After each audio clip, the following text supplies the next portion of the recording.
Happy 200th golan-globus. It's been a wild ride. It has. I can't believe we made it to 200. Do you know how I celebrated 200? How? I won $200 on sports gambling yesterday. People love to hear about your sports. I know. gambling. NCAA, you gotta bet on the underdogs halfway through the game. That's where you make the profs. But Griff, episode 200. It's a big episode. Yeah.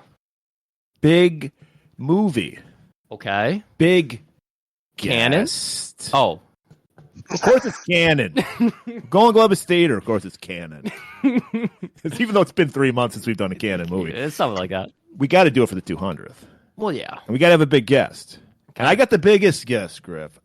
I've been working on this for months.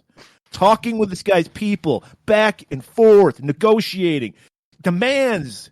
Yeah. Mattingly's voice is blown from all the negotiations. Yes. Well, of course, I'm not. I'm using our people to talk to his people. Yeah. We take credit for it, though. We finally, it came down to finally, I don't know what it is about our guest, Griff, but the final demand is always M&Ms. It is. Always specific M&Ms. They're just the sexiest. Well, that's. I'm glad you brought that up, because he demanded that we only give him green and brown M&Ms. Because, and I quote, I only eat female M&Ms. That's what he said. Griff just spits all over me. And he said, don't give me those lesbian M&Ms with the tennis shoes on. Stiletto heels. And I said, fine. I gave in because I want this guest so bad. This is the only podcast you go to that's still making 3-month-old M&M jokes. But here's the reason why, Griff, because we'll let anybody on this show. This is true. You don't know how to speak. You don't know how to read. Just come on. You're on. I just spit my drink everywhere. But we have one rule, and only one rule only. The guest can never be better looking than me. Yes. That's the one rule. But because this episode is so important, I chose to put that aside. No shit. Because I want to get some women listeners on our show. So you want me to list off the accolades of this guy? I wish you would. This guy, some people consider him the modern day Ricky Morton.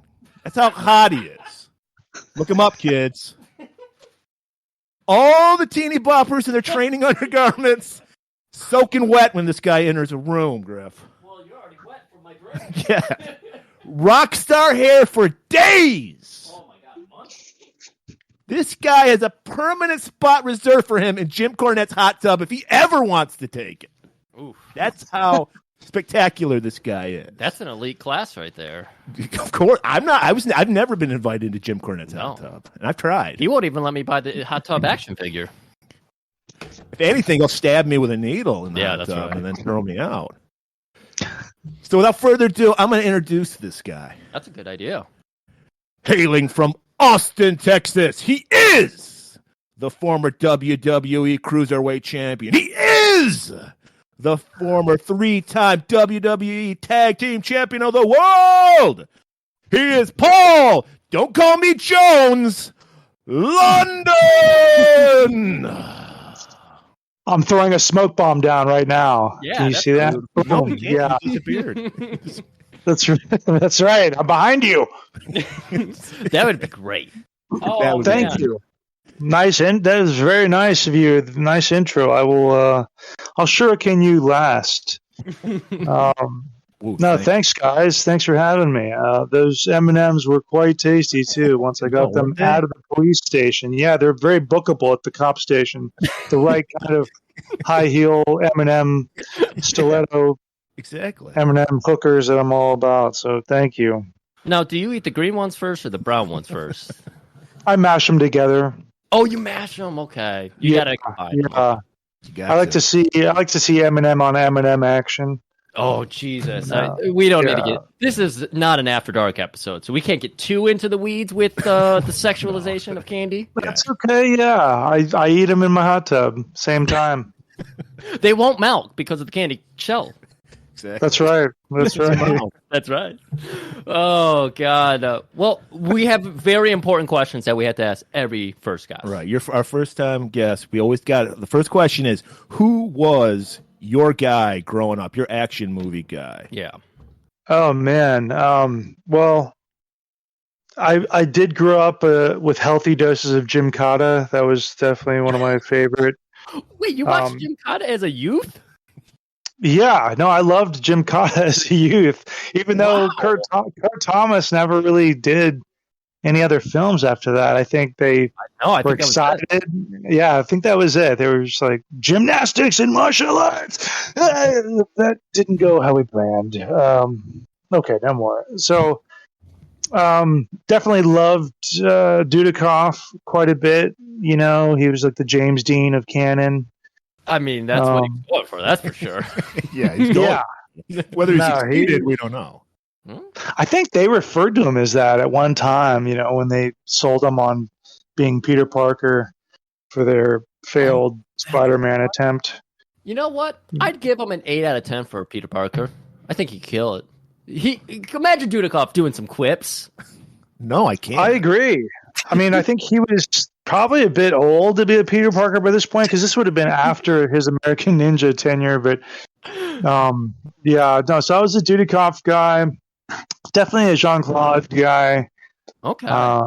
You know, yeah, I would say somewhere there's a picture of me nearly doing the splits in a very Jean-Claude pose that I inspired from this picture that I had of Jean-Claude doing the splits with his bicep out in front of him.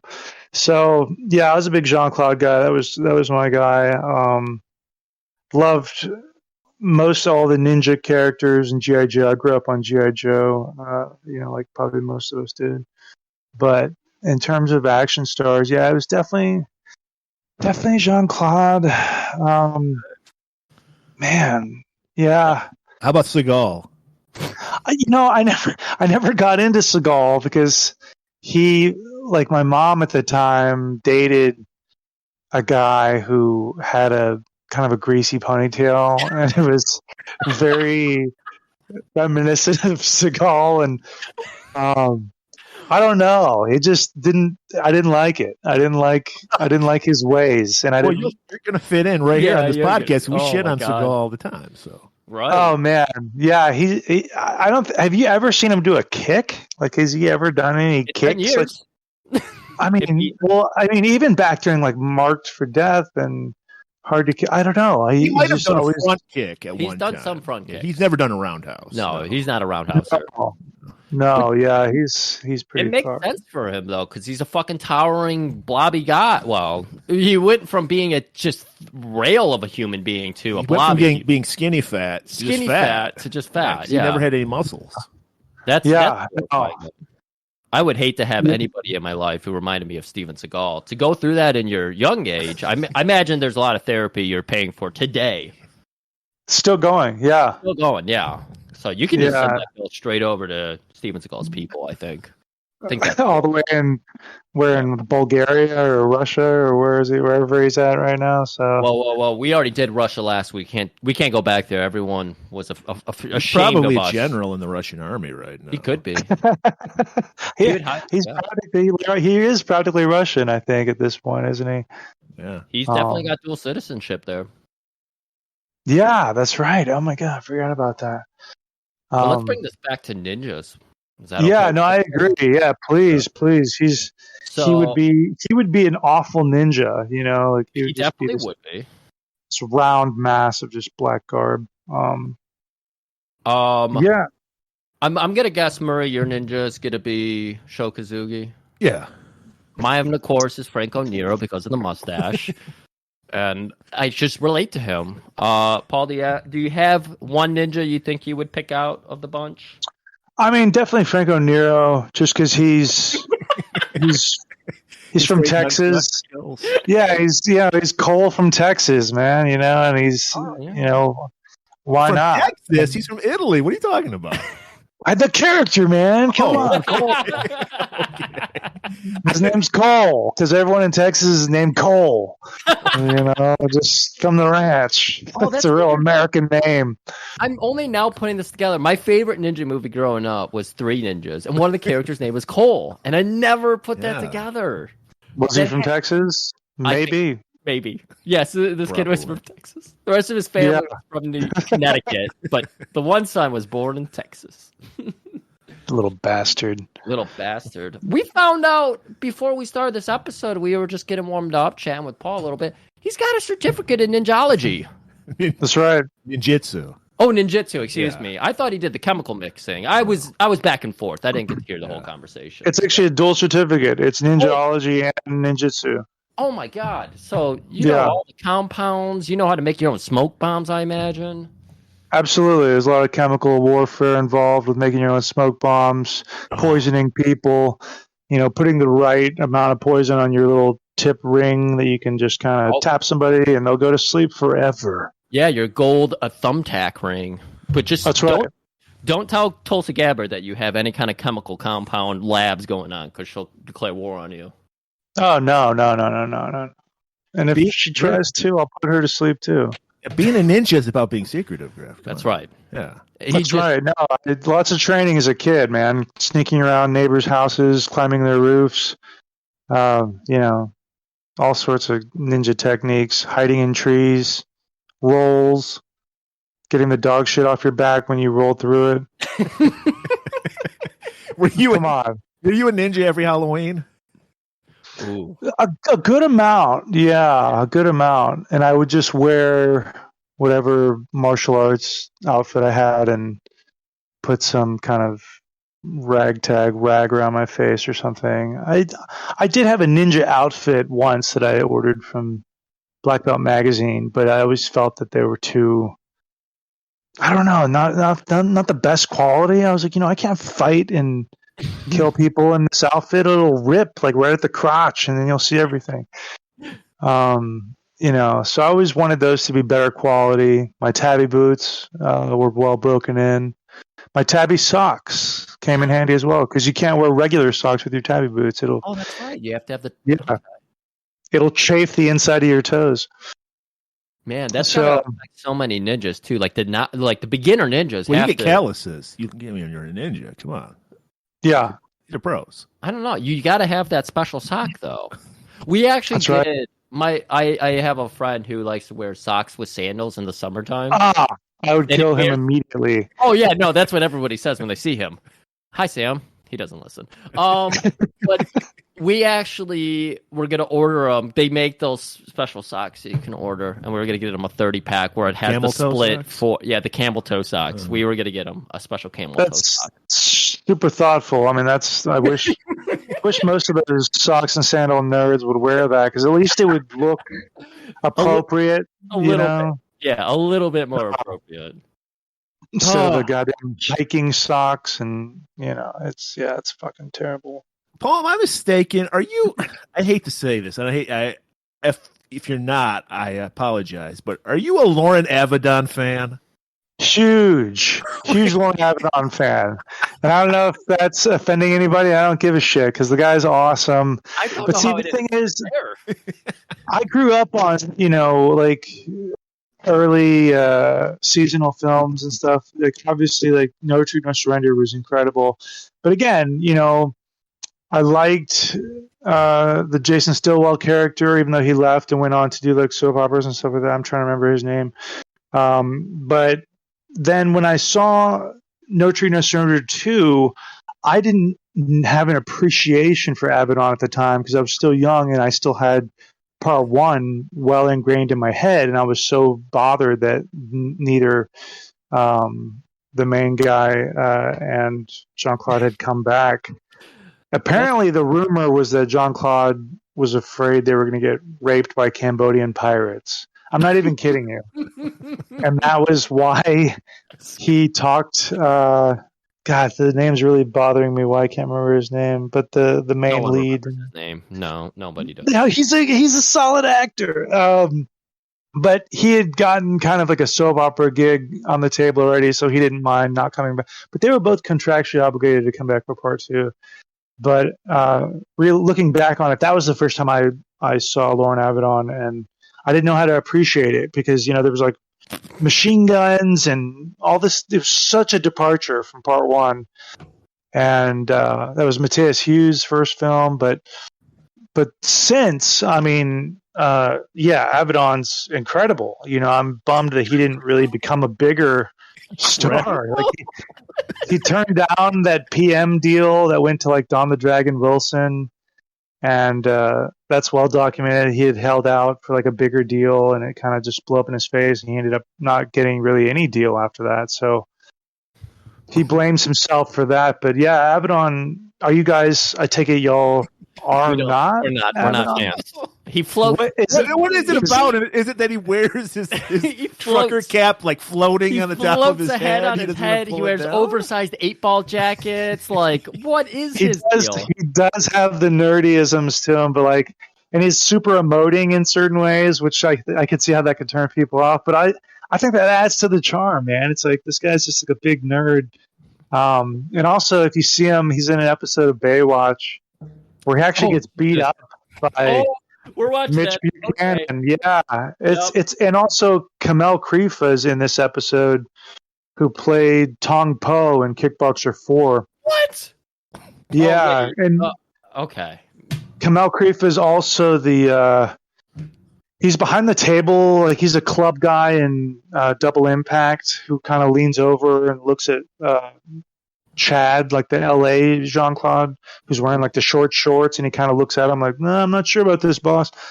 He gets his neck slit by the girl and with this, I think, or no, there's a guy with spurs. They stole this spot from Near Dark, but it's like a spin kick and it slits the guy's throat in Double Impact.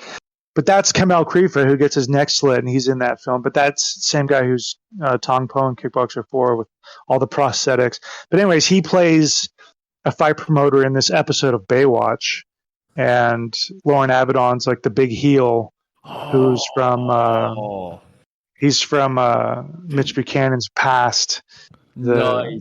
Like Mitch Buchanan's bully. Yeah, but yeah, he is, and then he gets. Man, I won't spoil it for you. It's a solid episode.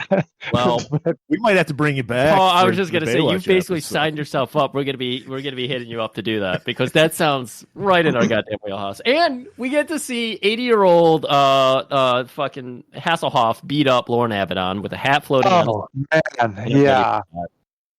His fight techniques are it leaves a lot to be desired. I'll say that, but.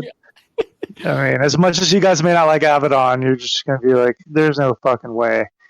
There's no fucking way. What's our stunt coordinator in this movie? Steve Lambert. There's no Steve Lambert on Baywatch. Should we get actually into this movie? Because we probably should do that. Right. We should bring it back to this movie. Don't worry, Paul. This is how it always goes. This is how it's gonna go. No, I was just saying. I wish Abaddon would have played a ninja in some movie. It would have been really apt, you know. Hey Scott there, Adkins. guys, I'm a ninja. Yeah. Just Weren't we just talking about Paul Jones? I don't know. I mean, sure, he's a lovely guy in real life, but he's Right. just too much of a geek. I'm sorry. Didn't work. Can't It buy just it. didn't. Yeah, but He's beating up Billy Blanks. Come on. Yeah, nobody. that movie is badass. Come on, and King of the Kickboxers. That's one of the greatest fight scenes ever. No, we enjoyed it. Let the girl go. Inspired fucking Street Fighter characters, so that's incredible. Yeah, that's right. Right, DJ. DJ, God, he knows all the facts. This is great. I don't get the Abaddon thing, but it's okay. You know who should have been a bigger star too is Keith Cook. Which one's that? Keith Cook plays Master Prang in Kickboxer or in King of the Kickboxers, and he's also in China O'Brien. And I want to say he plays Sub-Zero in the original in the first two, like the original OG Mortal Kombat movies. That's another one we probably have to do. But he's a huge stunt coordinator and whatnot. And I want to say Richard Norton is also another. He's a big stunt coordinator, fight choreographer now as well, who had his little shine in the sun and Jim Cotta amongst a lot of other films. That's me bringing it back to Jim Cotta with the generic ninjas. I did not like the ninjas in Jim Cotta. They were rough, yeah. Yeah. Those were those pharmacy store generic G.I. Joe type ninjas I was talking about where it's, just such shit. Because it wasn't canon, that's why. Even though everyone, including me, thought Jim Cotta was a canon movie, not a canon movie. Right, that's so incredible how that's why in the Golan-globus Theater podcast we do everything canon adjacent because clearly canon inspired that whole wave of action movies. Oh, yeah. Well, I think originally when we were talking, or when you were speaking with my people, that, I think I had mentioned maybe Lone Wolf McQuade, but that turns out to not have been a canon movie either, even though I think originally they were a co-producer on Lone Wolf McQuade, but that's just like Oscar worthy compared to, I guess, most canon films. So I could see how that wasn't one of their movies, but still one of my favorites. Are you a Chuck guy? I'm actually more of a David Carradine guy in that film because it is my favorite Chuck movie. I think he definitely shows the most charisma, and his fights are much more believable, and it's more believable seeing him drive out of being buried in a ram charger after he drinks some beer. It's like his spinach, right? And he drives up out of the dirt. I mean, the whole movie is just so badass. It inspired the Texas Walker series. So, but seeing David Carradine really throw his kung fu form is just so badass in that movie. And he's got whatever that what's that shirt he's wearing? It's like a cardigan. He's kicking ass in a cardigan. I like this guy. Yeah, he's badass. But I did like Chuck a lot. Just, I don't know. I couldn't grasp as a kid being behind the heavily bearded, like hairy guys. I was much more into like the sleek, clean cut, show your ass Jean-Claude guys. Yeah. So you must really hate Billy the Cop in Ninja 3 because he's George Gamble Steel. Oh my god! Such a nerd. Yeah, I didn't like him at all. I like how you use nerd in the Revenge of the Nerd ways, where he is a stalker, like our main character. David Carradine? No, wait, isn't he a Carradine or something? Lewis, the nerd. Robert Carradine. Yeah, Carradine's on the brain. Right. But yeah, he was a stalker too. So this is good. This comes back. The stalker in Revenge of the Nerds. He was one of them. Robert Carradine was he's the guy. Yeah, I know he's like the main nerd. Yeah, he also appears in Ghost of Mars. I thought she was in one of our favorites, Number One with a Bullet, which we hated. I don't know that one. Oh, that's a movie for you. I thought it was. I could have swore it was a Lethal Weapon ripoff, but it came out a week before Lethal Weapon came out. But it's the crazy white guy cop Robert Carradine and the cool black cop Billy D. Williams. Mm-hmm. Nice. No, it wasn't nice. It was pretty rough. It was a rough movie. Was it supposed to be like a buddy cop type movie? Yeah. Well, Carradine plays a cop called Berserk Bars. We called him Ballsack, but it was like Barzak. I can't remember. I know they called him Berserk, and that's. And I'm like, we just saw him come off Revenge of the Nerds, and he's supposed to be like this badass nut, like loose cannon. Yeah, and it's just I'm not buying it. And he's a hardcore stalker in that too. Yeah, he won't leave his. He breaks up with his wife. Valerie Bertinelli plays his wife. 2 years they've been separated. Separated for 2 years, and he still is like, you're not dating anybody. Yeah.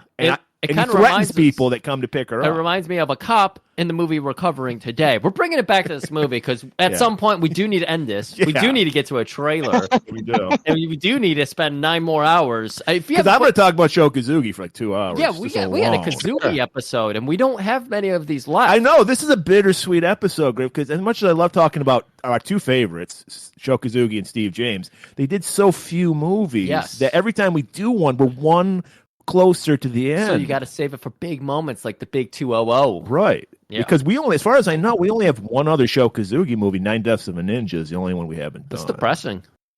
Yeah, I don't really care. Well, let's cut to it, man. I don't want to keep you from Kosugi. Okay. He's the fucking man. All right, well, let's do it. Because remember, the only thing that can kill a ninja is a ninja. Here's a trailer for Ninja 3, The Domination.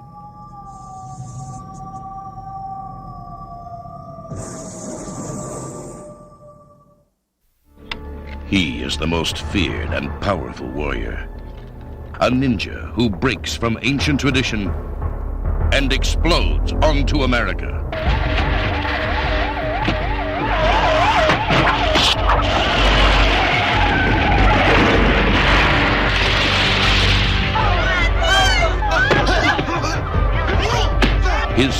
possesses the body of an innocent woman and transforms her into a lethal assassin. Who are you?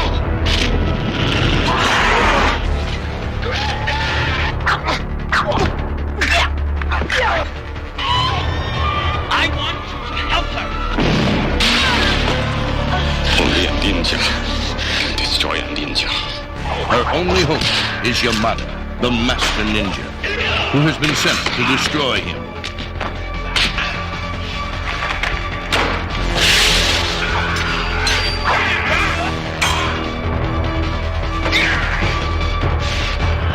Where Revenge of the Ninja left off, Ninja 3 begins. An epic struggle of superhuman strength and supernatural forces. Ninja 3, the Domination. Welcome back. Great trailer. Always a great trailer. It's funny how we find all these great trailers. Canon knows how to do a trailer. I hope it's under 2 minutes. I hate it when they have a long trailer. They're very economical. There's going to be good music in that trailer. I know that for sure. 'Cause the music in this was good. So good. Yeah, lots of synths. Synths are always a winner. It's got the John Carpenter rule of synthesizers, where it's just like keep it simple, stupid. Yeah. And it's wonderful. But hey, we got to open up with something that probably confused all of us. We're getting some like fucking Martin Cove pink sweater wearing nerd going to the golf course. Well, we got to point out before we even get into the movie. Oh, okay. That after the huge success of Revenge of the Ninja, my favorite canon movie, by the way, Menachem Golan, he's like, we got to change it up. No, you just stick to Sho Kazugi. But no, he's just like, I found this girl. She's going to be the next big canon star, Lucinda Dickey. Yeah. Well, she's a canon girl, though. Yeah, Queen of Canon. She did Breaking and Breaking 2. Yep. Electric Boogaloo. Yep. And so he was like all high on her. And so they're like, we're going to make a female ninja. Yeah. What a slap in the face to Sho Kazugi. He proved, first of all, they didn't even trust him enough for Enter the Dragon. He had to be just the villain. That sucked. And then in Revenge, he's like, I'm the star, and he made an amazing fucking movie. And now it's like, no, you're gonna be the co-star of this movie, and you're not even allowed. He's not even allow his kids to be on the movie. Shane and Kane, you all want to see Shane and Kane, right? Oh, you're a fan of Shane and Kane. Well, you're a fan of Kane, right? Right. Yeah, of course. He was in. I believe he's in the Ninja series with Scott Adkins. Yes, he was. Yeah, one at least. I watched that one recently. Right. Modern stuff. Yeah, this is adult Kane. We're talking about little kids. See, I think Menachem was like a visionary, and a pervert, but I think he was a visionary, in that he thought, we need female empowerment movie, like female ninja, female lead. Yeah, I mean, we're willing to accept that with Quentin Tarantino with his foot obsession and Uma Thurman obsession and like Kill Bill. Awesome ass movie. So clearly, this is what paved the way for Uma Thurman and Kill Bill. Well, Sho, he was like, how the fuck is a female going to kick my ass? And like, don't worry, we got it covered. Supernatural demonic possession. Yeah, we had to work that in there. We had to work like the 13th power of the ninja and shit in there, because it's like, come on. We know about Sho Kazugi. We've gone over his stats all the time. We know his turn-ons, hot tubs, turn-offs, non-guyliner, I guess. But we also know that Sho Kazugi's 6'4". He's got 8 testicles. Jesus. He's the only Asian man who's over 6 feet tall in the world. He is enormous. Yao Ming is wearing stilts. That's not Yeah, that's the hard part. When you watch Yao Ming play basketball, you got to look close because he's wearing That's why stilts. he had to retire. Because they're like, you can't wear stilts. You can play with the Harlem Globetrotters, but you can't play in the NBA. Yao Ming rule. I thought he had the testicles in his knees, like Kyle in the South Park episode. Oh, yeah. That's what Yao's deal was, yeah. Basketball, and that was beautiful how you did that. It's like you've been here 200th before. episode. If you learn, you pick up something over there. You got to pick up something. But so Sho grudgingly was like, all right, we can have a female ninja. And, of course, Murray sat down with Mattingly, and he clockwork orange his eyes open, and he watched. You didn't just IMDb our facts today. These are all Murray facts. Yeah, I was so excited to do this movie. We've been holding on to this movie for a while. Right. It's your boy's show, so you got your notepad So I made sure to listen to the director's commentary with Sam Furstenberg and stunt coordinator Steve Lambert. I'll have some little tidbits I'll throw in as we go through it. Yeah, you've got an ass load of facts. You see, I worked an ass there because we're gonna get. That's it. Yeah. Are we ready? Yeah, we're ready to go. Okay, now. so now we're opening up to our Martin Cove highfalutin limo driving sweater across the chest wearing nobody character. Right. I still don't know what his purpose was, why he was killed. I don't know. Yeah, Paul, did you catch why? No idea.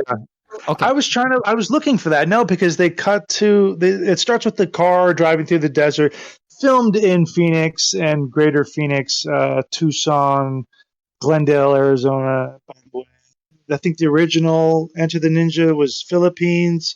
Then you go to Salt Lake City for part 2, Return of the Ninja, and then why not just keep heading west and get to Phoenix for this film?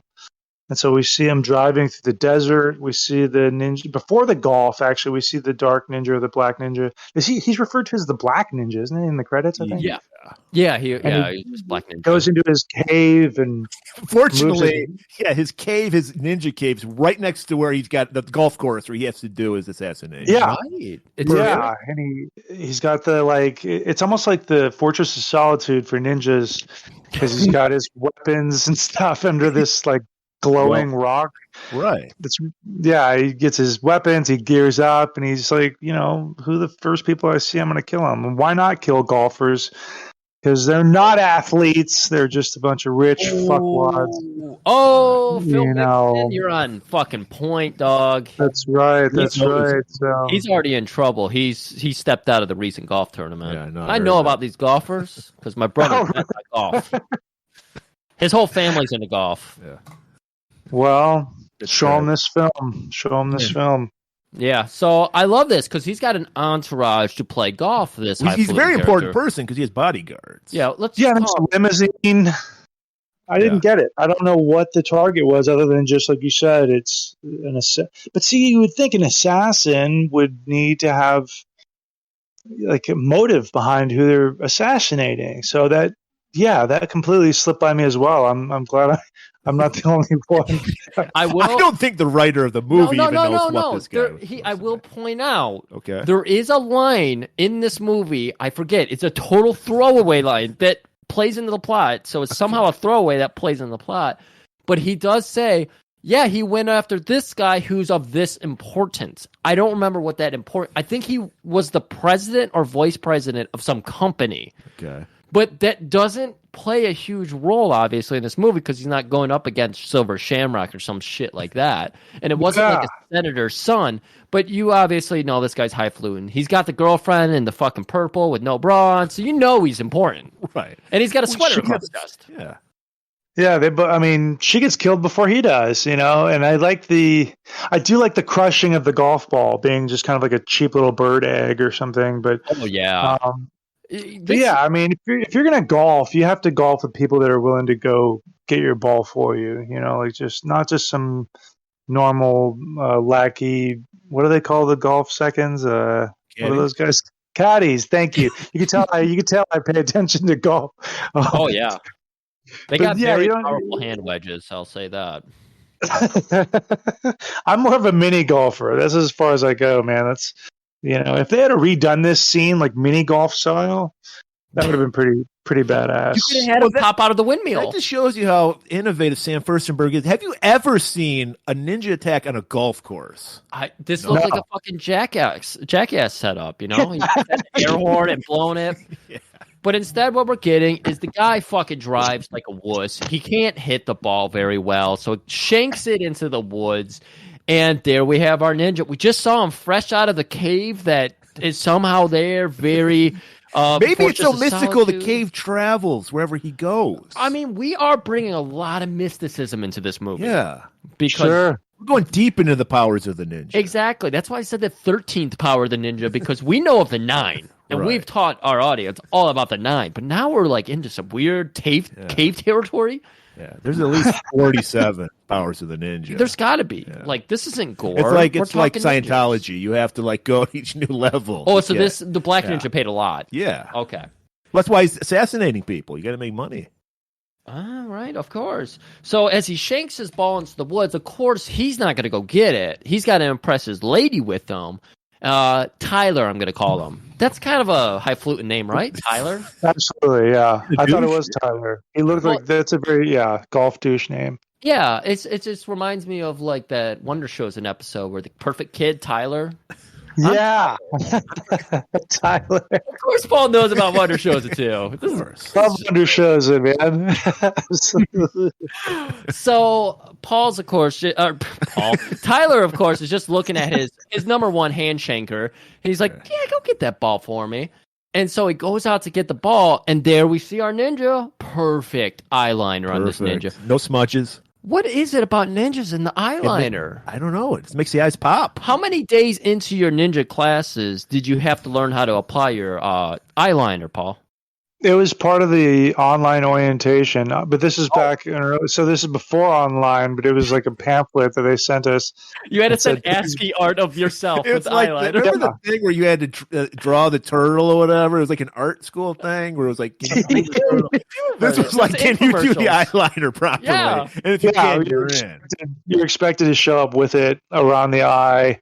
A little smudging's okay because they try and help you perfect that in the mirror. Right. But, and then you start working on your wings that go out kind of the side of the eye there. So it's got several meanings behind it, intimidation being one of them. But it's similar to football players as well with the black under their eye. That makes sense, yeah. Yeah. It's actually a light reflector at the same time, too. A lot of people don't know that. I would recommend you guys try it. Putting the eyeliner on and then going out into the sun and seeing the way people look at you, it's definitely intimidating and will definitely keep the sun out of your eyes. That's how I go on dates. I put on the eyeliner just to intimidate. Is that it? Yeah. It was working me. That's straight alpha male move. It's a straight alpha male move. It worked clearly. No, it's a good one. It's a good one. It's very underrated.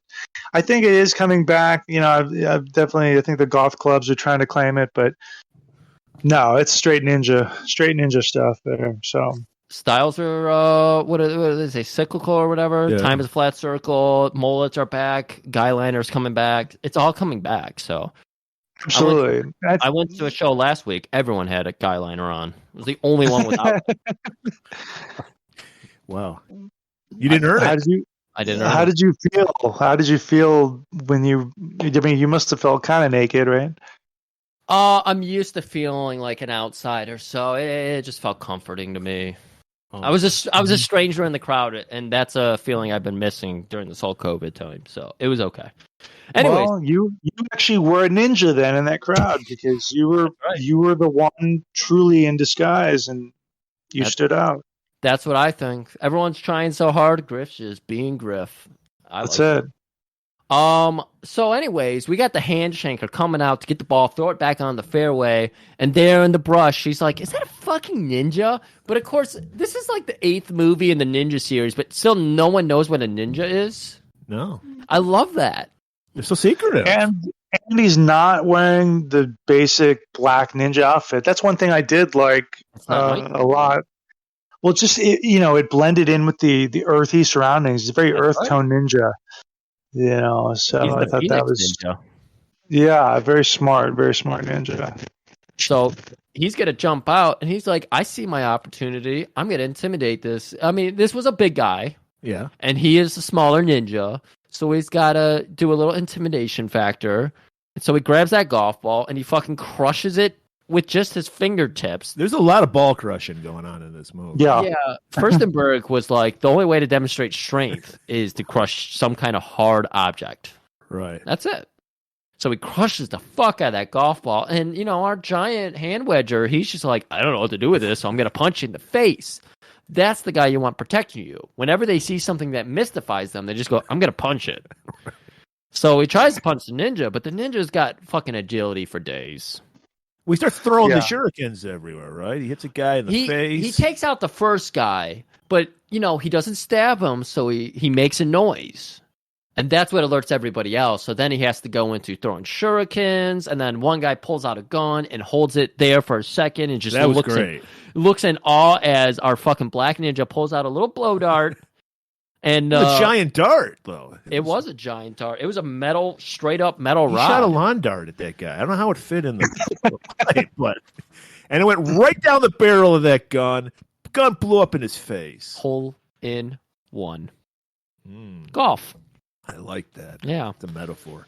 It's beautiful. And so he's just laying waste to everybody. Tyler. He's like, he just bolts. He's like, fuck you guys. I'm out of here. Excuse me, bolts? What is he trying to say? He gasses the golf cart at a maximum 8 miles per hour. He's got golf clubs in there. He's got dead weight and that woman whose just eyes are glazed over and everything. He's got all kinds of dead weight. If he was trying to make an escape, he should have at least pushed her out. He yells at her to run. He tells her to run, and he's going to take the golf cart. I think he does push her. I mean, how does she end up out of the golf cart? He pushes her. She jumps out, what happens is the takeoff, like you said, it's going 8 miles an hour. So the ninja just lightly jogs up to it, grabs the rear of it, and then picks it up. He hulks it. That's right. She falls out. Right. She goes to run. This is how powerful this ninja is. He just slashes her across the back, and it kills her. Here's the weird thing about women's anatomy. All their main arteries are between their shoulder blades. Oh, I did not know that. Yeah, I learned this recently. Oh, well, that's why deadly. That's why you gotta be careful when you massage a woman's back, because you could end up killing collapse them. a lung or something. Yeah, exactly. It's very dangerous. So be very careful. So she's dead. Tyler grabs a club, throws it at. No, he tries to hit the ninja. The ninja just blocks it with his forearm. It bends around his forearm. Well, of course. Yeah. That's how golf clubs is, though. The weight's all at the end of it. So it's like you gotta hit him with the head, and if you don't, you're fucked. He also went for a driver. He should have went for an iron. You're right. For more sound. All right. So clearly, without his caddies around, if he had his caddy. Clueless. And right. we expect this out of some kind of senator's son or wherever the fuck he is. He's an airhead. Well, he gets the air deflated out of him because the ninja just slashes him across the face, kills him. This is I actually think I should know this because I'm a man, but all our organs on the front of our body. So because he just slashes the big difference. He kills him. Yeah. That's the big difference between guys and girls. Yeah, here's the mystery of men: is our organs actually just float around in our body?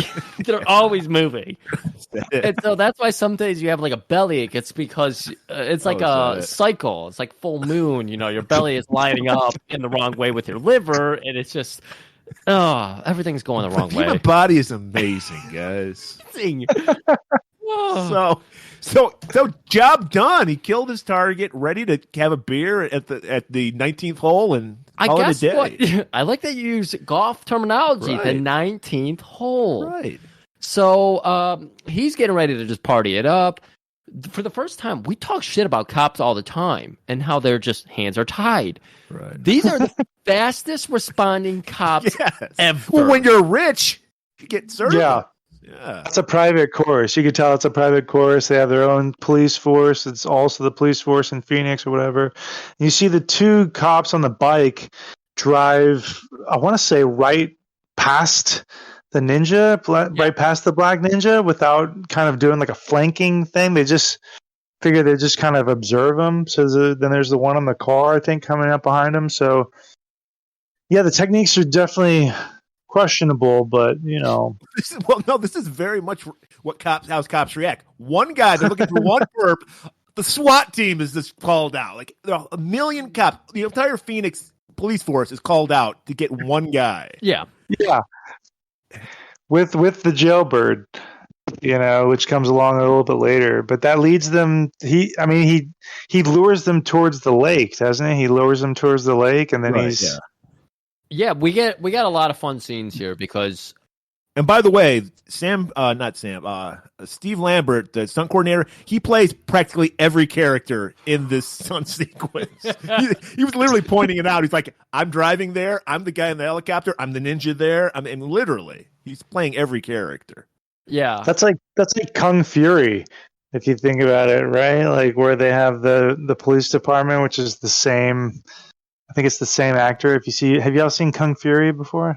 No, I haven't seen it. I feel you gotta check out Kung Fury, especially if you're Hasselhoff fans. But yeah, they do a little camera trick in there where it's like basically one cop in this entire station, but the station looks like it has like 20 cops in it, and they just change the camera angle on it. So, but yeah, Steve Lambert busting it up. 32 different characters? That might be a record.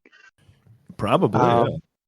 Right? I mean, he even played the black guys. He even played the old guys.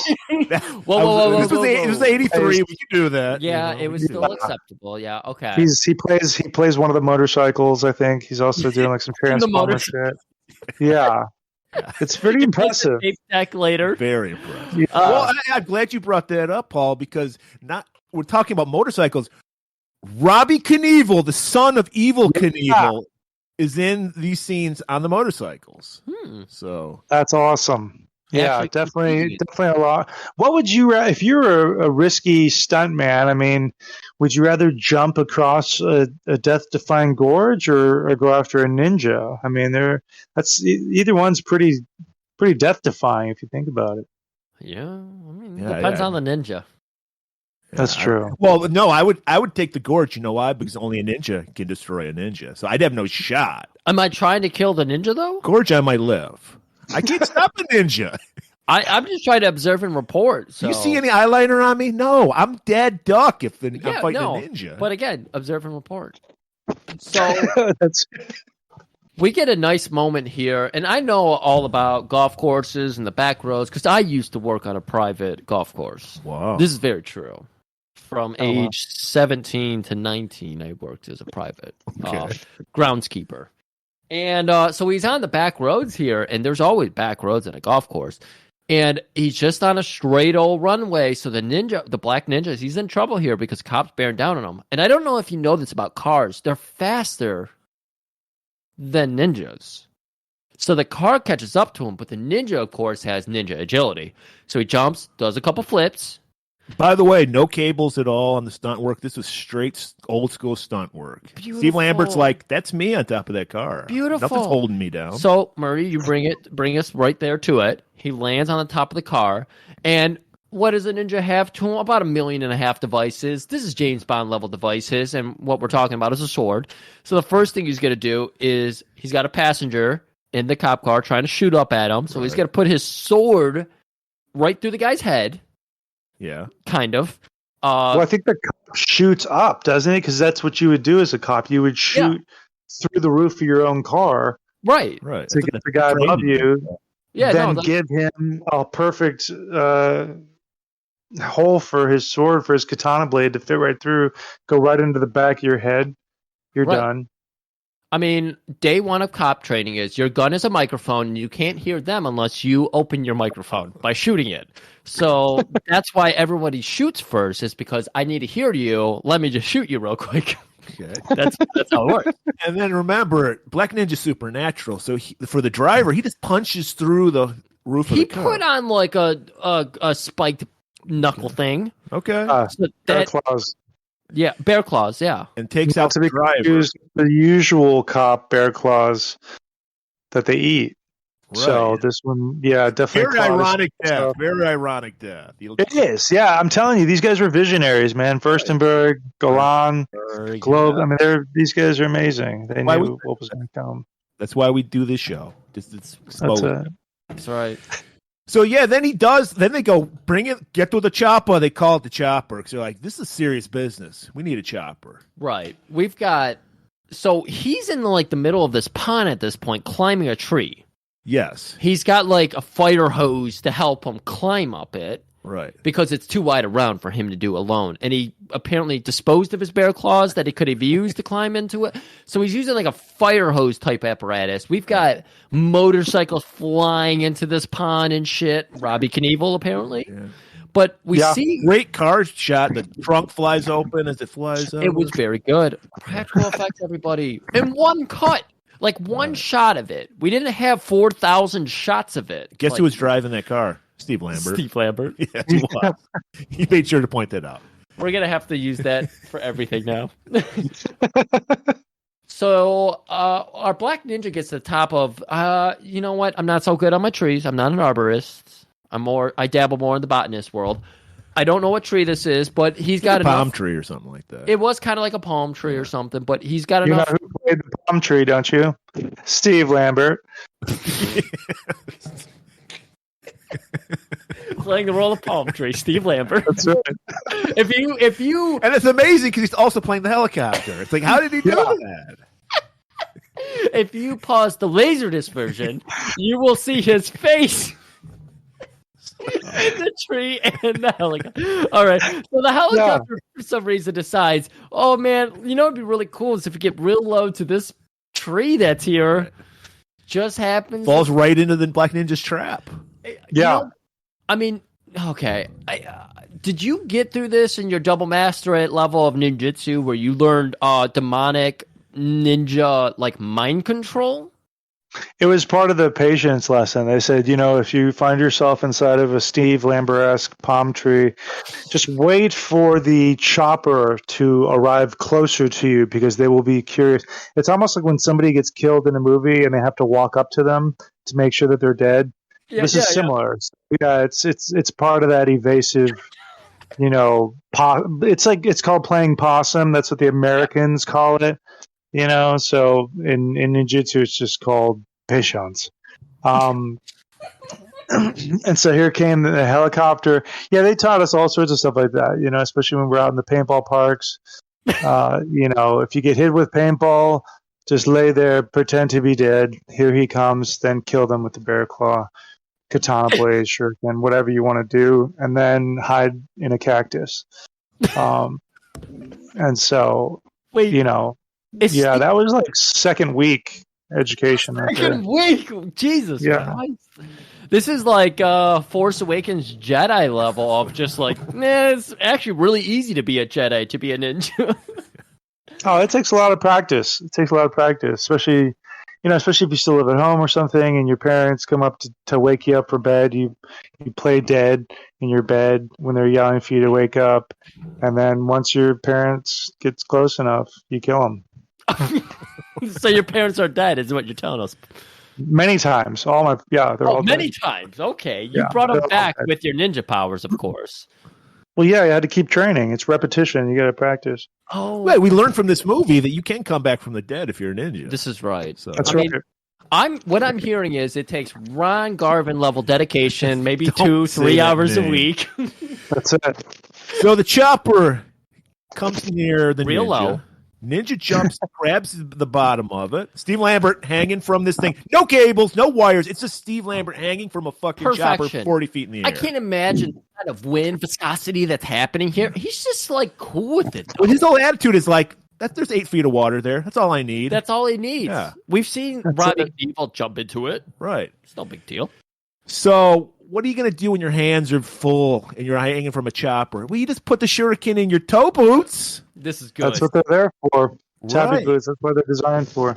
I mean, like if 2 separate hands. Yeah, if demonic mind control was second week, I imagine this was first week. Yeah, no, they expect you to come in with that majority. If you're going to wear the tabbies, then because once you have tabby boots on, you basically have 4 hands. Right, you know? Of course. Yeah, you're like a chimpanzee. As long as you have the right socks on too. Right. Yes. Yeah, that's all about the tabby socks. Yeah, so keep the shuriken in between your toes. And you could throw them. I mean, I could throw a tabby with the shuriken in it. I could throw the shuriken well over those mountains over there easily. Oh my God.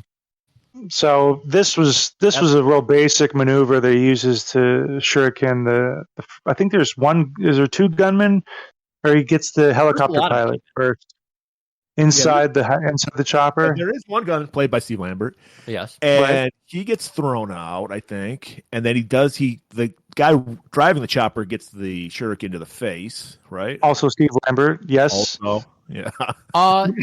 I thought what happened was the gunman who was just there and roaming around, I thought he got the shuriken, the tabby shuriken, and I thought the driver got like a screwdriver through his skull.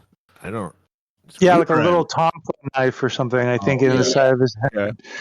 And then there's, I mean, realistically, any of the guys who just got thrown into the water but were dead somehow, they got it off pretty easily, right? Because they didn't get stuck with anything. I was trying to think. There was like a couple guys who just got the water treatment. And I thought, well, they got spared because that's, you want to fucking just kill them all, man. But throwing them into the water is something else there. I didn't understand that. There was one guy who didn't get anything. He just got thrown into the water, but he's dead. I guess he knew that he couldn't swim, so fuck him. He isn't trained. The impact. Well, that's why he's a helicopter cop. He's like, I can't swim. Helicopter. That's right. It kind of reminded me of that scene in like Jaws 2. The helicopter comes down close enough to the water for the shark to like come up, and I mean, might have inspired this scene, but it was, I don't know why it was very reminiscent of that. So. You know how awesome this would be if a shark was in this pond. I caught okay one of that. the cops. I'd be okay with that. Yeah, swallowed it whole. That'd be awesome. A shark with a tabby tail. Shark with eyeliner on. Yeah. Oh my god, yes. shark liner. Waterproof shark liner. No. So, like, when you've killed everybody in the chopper, it's time to get off the chopper because nobody's flying it anymore. Right. So and you got an underneath you. The dead man's flying it, and you have to get the wobbly flying. You have to get near the cliffs. And then you have to have like the nice chopper just over the mountaintop, but like the explosion happens clearly well in front of where it landed. That was a nice explosion there. Nice cannon. It was a way of doing that. So you don't I thought really blow up a helicopter because they had a budget. Shoestring, I'm sure. You're right, yeah. Steve Lambert playing 94 different roles, of course.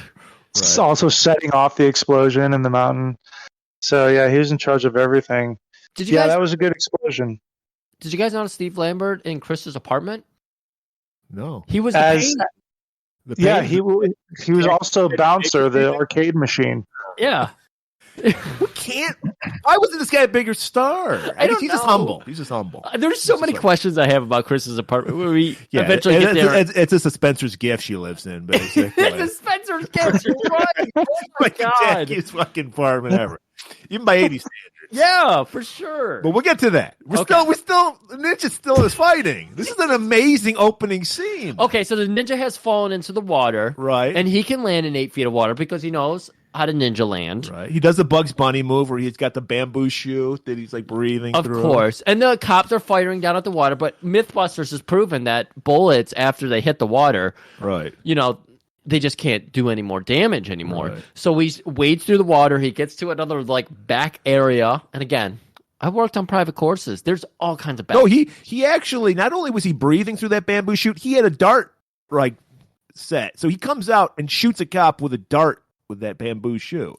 Okay. And then he starts taking off. He gets into the back area where you test out the green mowers because you have to have a very specific lawnmower for the greens. Oh, That's I bet, what yeah. I used to cut. Oh, wow. Very heavy. I was not very good at it. Okay. And I'm surprised that I didn't get fired because I'm waking up at 18-year-olds. Did they have like a 18-year-old thing at that 5 a.m. like a hand steamroller that? Yeah. Okay. Yeah. It is like a 400-pound lawnmower because there's 2 steel drums that roll behind it, and then of course blades that get down at a very low level because you need it to be very compact, can't be soft at all. What other podcast are you going to learn about greens maintenance? Nowhere. Exactly. Absolutely nowhere. What we did to geese, I will not talk about. Okay. Yeah. If you ever wind up and you find like a goose that looks like it's being sacrificed to Satan, you're probably on an old golf course. Okay. Because geese are a terror. They shit everywhere. Yeah. Yeah. And of course, anyways, we're getting way into the rough, if you will, and I will, because golf course.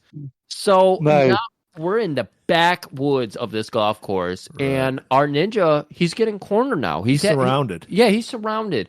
Every single local Phoenix cop has been called. They've even called in the guys from Reno. We have the Reno 911 guys here. Officer Dave here even. Wow. Short shorts. They're all ready. Yeah, he's their new boot goofing. And so the ninja, of course, he's just like, well, I'm going to fight my way out of this one because he's used to this kind of shit. He thinks he's a video game character, if you will. And then all the cops at once shout, I'm standing my ground, which means you can unload on anybody. That's right. Except the ones who are saying my hands are tied and they drop their guns. I guess these guys are perfect shots because it doesn't make sense to me to shoot in a circle. They're confident they're going to hit that ninja. They are, and they do. Yeah, and there's no surrounding shots. There's no missed shots that hit your. There's no friendly fire. I guess right on this thing. Right. So he's full of shurikens. He's full of. Does he do I think he does a smoke bomb somewhere in here. He does. Yes, he does. Because first he plays dead. Yes. He pulls a ball London going to bed. That's it. He plays dead, and then they go to check on him, and Paul just said, "You don't check on a dead body, man. You just let it lie." Paul had to stay up somehow to watch Baywatch nights. Right. Yes. That's right. My favorite. He's all tucked in. Smoke bomb. I would think after killing your parents, you would not be allowed to watch Baywatch. Well, nights. That would resurrect them a million times. Yeah. Who's gonna tell me no? So he gets up, kills a couple more cops. That's their thing to start shooting again. So he starts firing at him again, and then he throws the smoke bomb. Mm-hmm. And then it's like he's gone. Only thing that's left is his mask. Right. This is very interesting because we learn about another power of the ninja. To spin like a top and bury yourself underground. Right. Yes. Yeah, that was third week training. Wow, third week. I thought that would be at least fourth or fifth. After mind control, you learn how to screw yourself into the ground. That's right. They just recommend that you don't do it in cement, but other than that, any other surface will work. They start you with sand and they work your way up. Yeah. Now, is it peanuts? I imagine, like riding a bike, it's difficult to learn how to stop. So maybe you end up going too far, and the pressure gets to you, and you don't know how to get out, and then you panic, and then you suffocate and die. That's why you learn patience. That's right, patience. You wait until a phone employee or somebody nearby might hear your calls and cries for despair, or might see your mask that came off. The cops are immediately just like, closed, cases closed. Cases closed. So they just leave. You do hear them all mutter, cases closed, cases closed, cases closed. Right. This is good. Glad I don't have to do the paperwork. I'm worried for all of our beginning ninjas because we don't really use telephone lines anymore. We use satellites and cell phones. So what's going to happen if they burrow too far underground? There's no fucking telecommunications pole experts to be there. I don't know. I don't want to live in that world. I don't want to live in that world, but we're in this world. Right. So once they leave, he's just literally like an inch underneath the ground. Yeah. He knows how to drill. Right. So he gets up, and like Paul said, you see this. Look. So far, I'm totally in. I believe everything in this movie could happen. And then they show me a woman working on a telephone pole, and I'm totally taken out of the situation. I'm like, that's not possible. Completely threw me off as well. That was a bit weird. That's a man's job, okay? So I'm like, what's going on? So I'm just taken out of it. But I agreed to suspend my disbelief. And I go, a woman can work on a woman can work on a pole. We all know that. This is all I wanted. I want to suspend my disbelief. I want to get in the movie logic. I want to get in the movie world, even though their ninja logic is perfect. Was that you? Mm-hmm. Oh, okay. I thought something terrifying happened. No. We are on 8 Mile, so it could have been shots firing overhead. We literally are. We're literally 100 yards away from the most famous street in Detroit, 8 Mile. 8 Mile. This is very nice. So, yeah, she spots him. She's on the telephone pole. She sees a man stagger. Can I point out a piece of great filmmaking though right here? Because this is like, not to interrupt you, but the foreshadowing of her with the spikes that the telephone pole people climb with around her boots. You know what I'm talking about? When she's we call that foreshadowing, right? Yeah, there's a lot of. What are they called? Back to foreshadow. Yeah. It's necessary on this show. Yeah, because she's already got that experience climbing up these poles, so right. I thought very sneaky, Mr. Furstenberg, master of ninja films. Right. So this is where we see our star, Lucinda Dickey, Queen of Canon. I want to point out, this movie came out after Breaking, but it was actually filmed before, which is why she has long hair in this movie, and she has short hair in Breaking.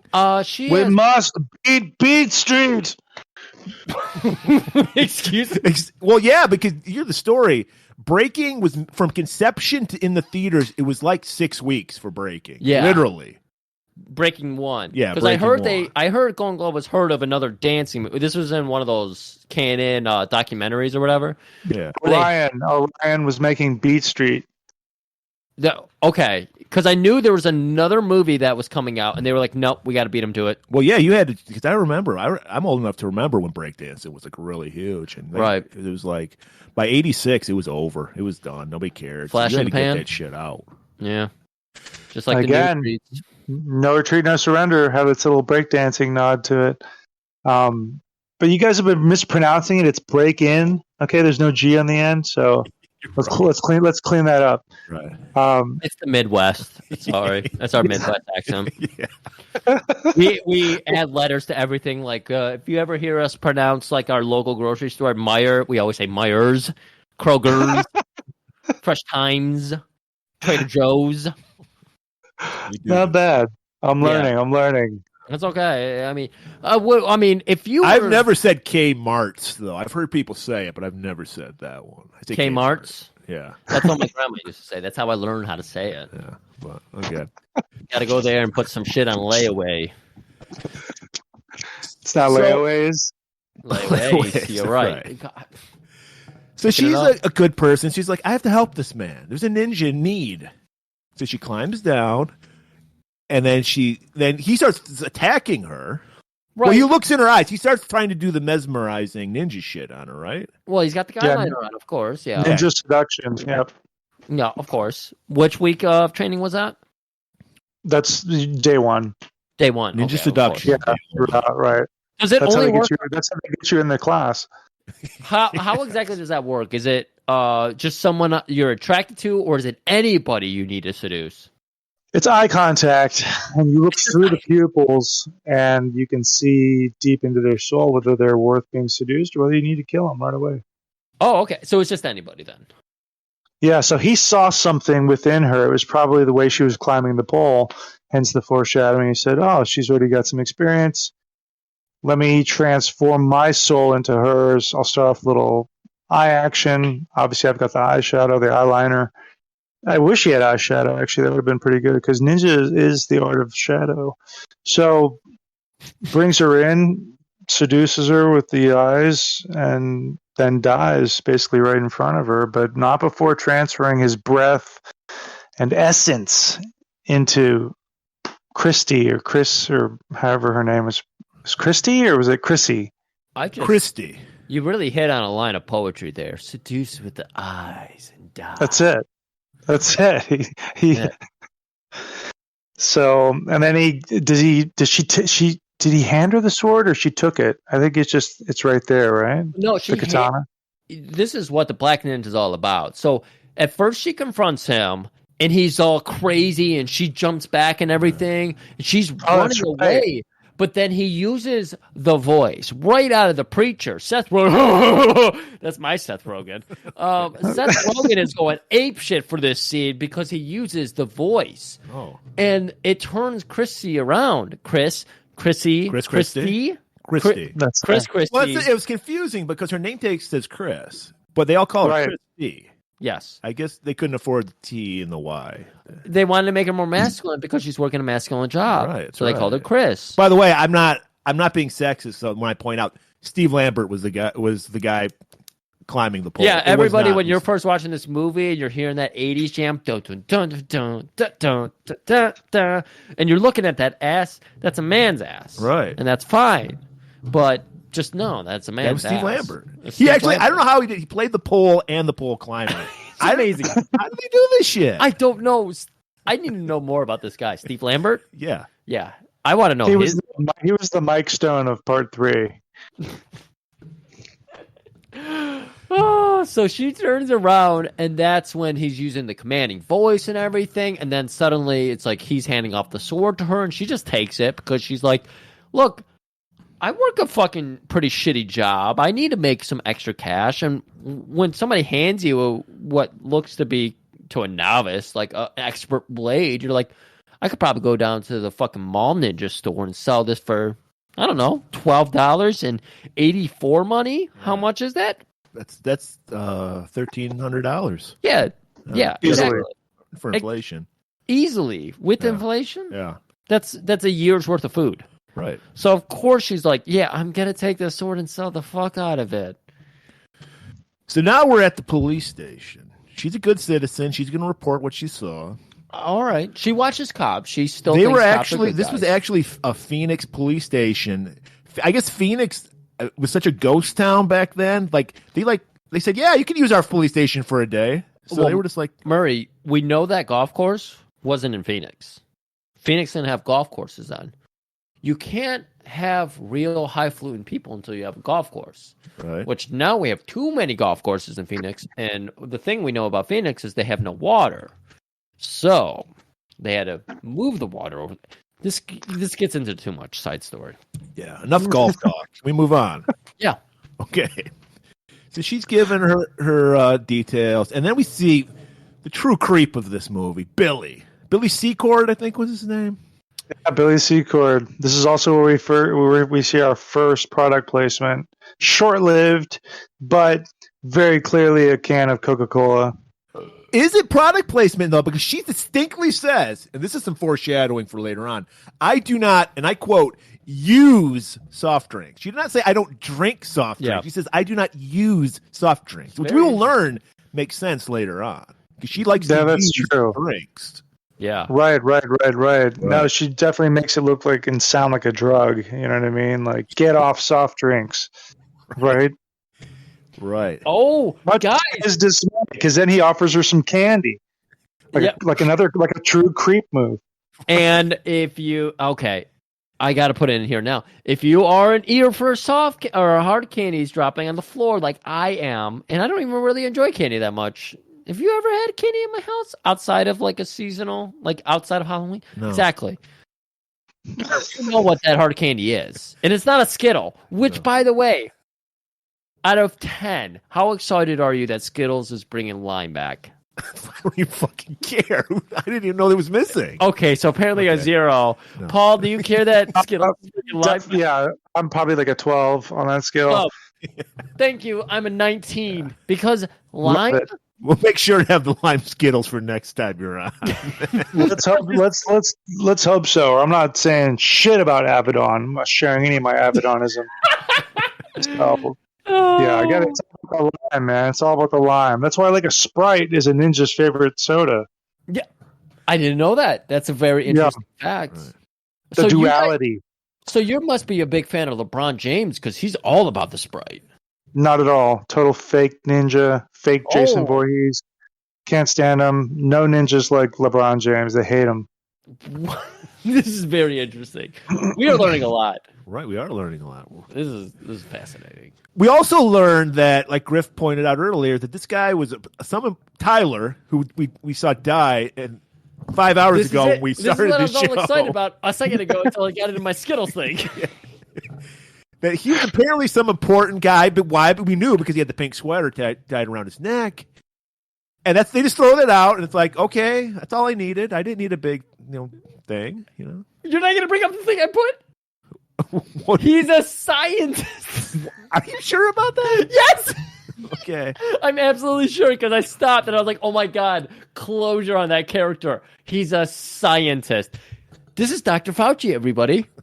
In his early days, this is Dr. Fauci. So Well, how is clearly, he dead? How is he Dr. Fauci? clearly, Are you saying Dr. Fauci's been replaced by a lizard person? yes. Okay. And is there any other science mention in this? I don't remember there being any other science subplot or anything.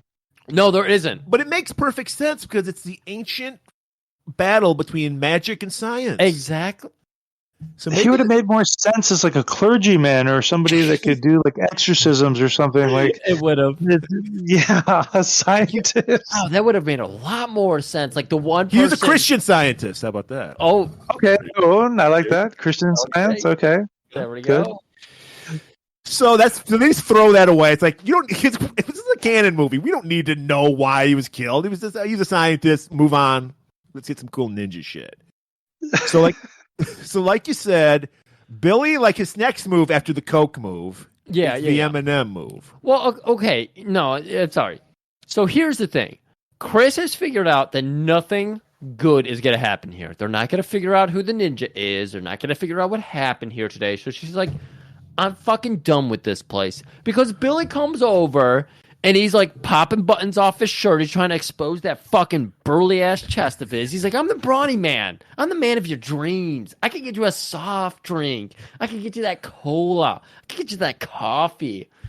And she's like, okay, I'm done. I mean, she is wearing no bra, a white fucking sweated up wife beater, and just like her little pole hiking pants with the fucking attachments still. She still has the attachments on. So she's like, I'm getting the fuck out of here. I'm going home. I don't want to. She even says I'm not into cops or not into police, or she makes a very. She's a cab, yeah. She's all about that. All cucumbers are bountiful lifestyle. So she's like, I didn't want to be here. I'm here, and I can see why I didn't want to be here. I'm getting the fuck out of here.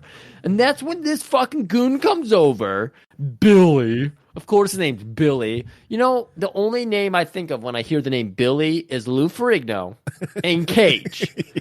And I will not say what kind of character Lou Ferrigno in Cage plays. Go listen to our episode on it. Please do. And so he comes over. Hey, can I take you on a date? I'll get you a cheeseburger. And she's like, I don't eat cheeseburgers. I don't use soft drinks. And then he's like, I got some candy in my pocket. And then you hear Great Foley. Yes. Steve Lambert did the Foley work on the scene. Yeah. He not only was the M&Ms, but he did the recording. So, Murray, what were those candies? Those hard-shelled candies? Well, of course, they were green and brown M&Ms, the sexiest of all M&Ms. We've learned that in the beginning of this episode from yesterday. He thought he was going to fucking win a woman over by dropping green and brown M&Ms. It didn't work. Amateur move. What M&Ms do you drop to seduce a woman, Paul? Yellow. There you go. No explanation. Yellow. Just yellow. And if you really try to lure them, you put the peanut in there. But you have to put it in yourself. Everything makes sense about that because yellow is the kind of clumsy one, the funny one, and the charming one. Whereas, his friend, the red one, was the asshole. So it's like, no, you don't want that. I never knew M&Ms had gender, so everyone got like pissed off about it. I'm like, who the fuck cares? Fox News taught me that America's civilization is based on M&Ms. So now we cut to apparently a telephone operator doesn't pay the bills because she's also a part-time aerobics instructor. So she's getting ready for her second job. Well, she pulls herself up by her... She goes to her home. Her apartment is a Spencer's gift shop. Okay, no. She's living the greatest fucking lifestyle ever. If I could do this, I would. I would own a factory, an abandoned factory, which we talk about a lot in this podcast. And a Sparks factory. That she has furnished and turned into her own home. Come on. I would definitely live in this place. She does have a badass apartment. She has the payphone, the payphone built in the wall. Oh. I think it's like an air conditioning vent or something built on top of her refrigerator. She has a sousaphone hanging on the wall, too, in case she just wants to play the tuba. Yeah. And then she's got that, it is the 80s, so you got to have that tacky Patrick Nagel painting of the woman on an easel, not even hanging on a wall. Right. Yeah, it's nice eye. It's a wild apartment. But this is where we also get a failed product placement, isn't it, with the arcade box, the bouncer arcade box? You want to tell that story? I think that's in the notes on the DVD. I don't even know about notes. I don't even know. All I know is Steve Lambert is playing the role of the video game. Yeah, Bouncer was, I guess it was a game that never came out, but they provided them with the Bouncer arcade box and then decided not to release the arcade game. So a lot of people were looking for the arcade box for Bouncer, thinking that this was like a real game, and it was intended to be, but just never got released. Thanks to Steve Lambert. He's like, I can't be in arcades nationwide. I can only be in one place at one time. I'm one Steve Lambert. Yeah, it's just true. Yeah, I can only be one Steve Nagel painting. I can only be one telephone pole. I can only be one bouncer. So she's got to get ready. She's got her job. Her friend's there, and she notices the Black Ninja katana, and she's like, "When did you add this tacky shit to your apartment?" Like she knows there's like a million things in this fucking apartment. Yeah. She's like, she notices. She's been in this apartment a million times, right? And she's looking at that blade, she's unsheathing it and everything, and it's just, this sword has an awe to it. So she's just like drawn into it. Thank the fucking maker, though. The phone rings. And so she's like, hey, I'm going to answer the phone for you, because she's the Saganaki cockblock type. So she answers the phone, and she's like, hello, this is the anti-penal colony. She's trying to really, like, cockblock. Good, because who's on the line? Billy. It's fucking Billy. I think you can get fired for doing this. He's like got her fucking address, her phone number. He's harassing the shit. In the 80s. Come on, you can get away with this in the 80s. There's no regulation. Right. Okay, this is very true, because in the 90s, there was a Seinfeld episode where Jerry got a girl's number off a fucking AIDS charity run list, and it was a big taboo. But in the 80s, it's just like, no, that's fine. That's fucking cool. Cops use every advantage you can to get in a lady's pants. Right. Especially if no means yes, man. This is the 80s. All right. So he's just like, I'm just not working hard enough is basically what Billy is thinking. I got to hustle a little harder, get a little bit more tinny voice, really hit that sting right now before I can get in a woman's pants. So I don't remember. Did Chrissy to shut him down? She's just like, no, I'm not into it. I don't. She's like, what the fuck? You got my phone? No, this is she's a little more flirty, though, the way she does it this time. It's not so much a straight, it's like a more playful no. Yellow M&Ms are working, guys. Those yellow M&Ms are working. She likes the chase. She really does. She likes that there's a man so horny for her that he's willing to break every fucking normality to get her. So she's like, well, I will be teaching a course down at the fucking Gold's Gym. I mean, it's no big deal. I'm only the lead instructor. We only have a bunch of redneck perverts working out right behind us. That's my favorite part of this gym is the muscly, like, lineman guys, like, right there in range, just staring at them. One of them was like Keith Jagger or whatever. Keith Jagger, yeah. That's the guy, right? Mick Jagger, Rolling Stones. He wants to pay red. We got a great montage. We get that great Body Shop song playing. We're all ready to fucking work out. Body Rock? Yeah. Body Shop. Body Shop. And everybody's just sweaty and having a good time. Then we see, lurking in the background, fucking Billy with his shirt that says ballet on it, for Christ's sake. Oh, boy. He's trying to come off sensitive. He's like, I know. Here's my move. I'm going to be a sensitive guy. I'm going to wear a ballet shirt, and I'm going to do aerobics. Now, I got a question about these shorts, because these shorts are coming back in. And you know what? I like that. I like that dudes are getting into the shorter shorts. Like Lemmy used to say, I'm not wearing pants. You're wearing pants. I'm wearing shorts. Because like, apparently Lemmy used to wear really short shorts. Yeah, you wear cutoffs. Yeah.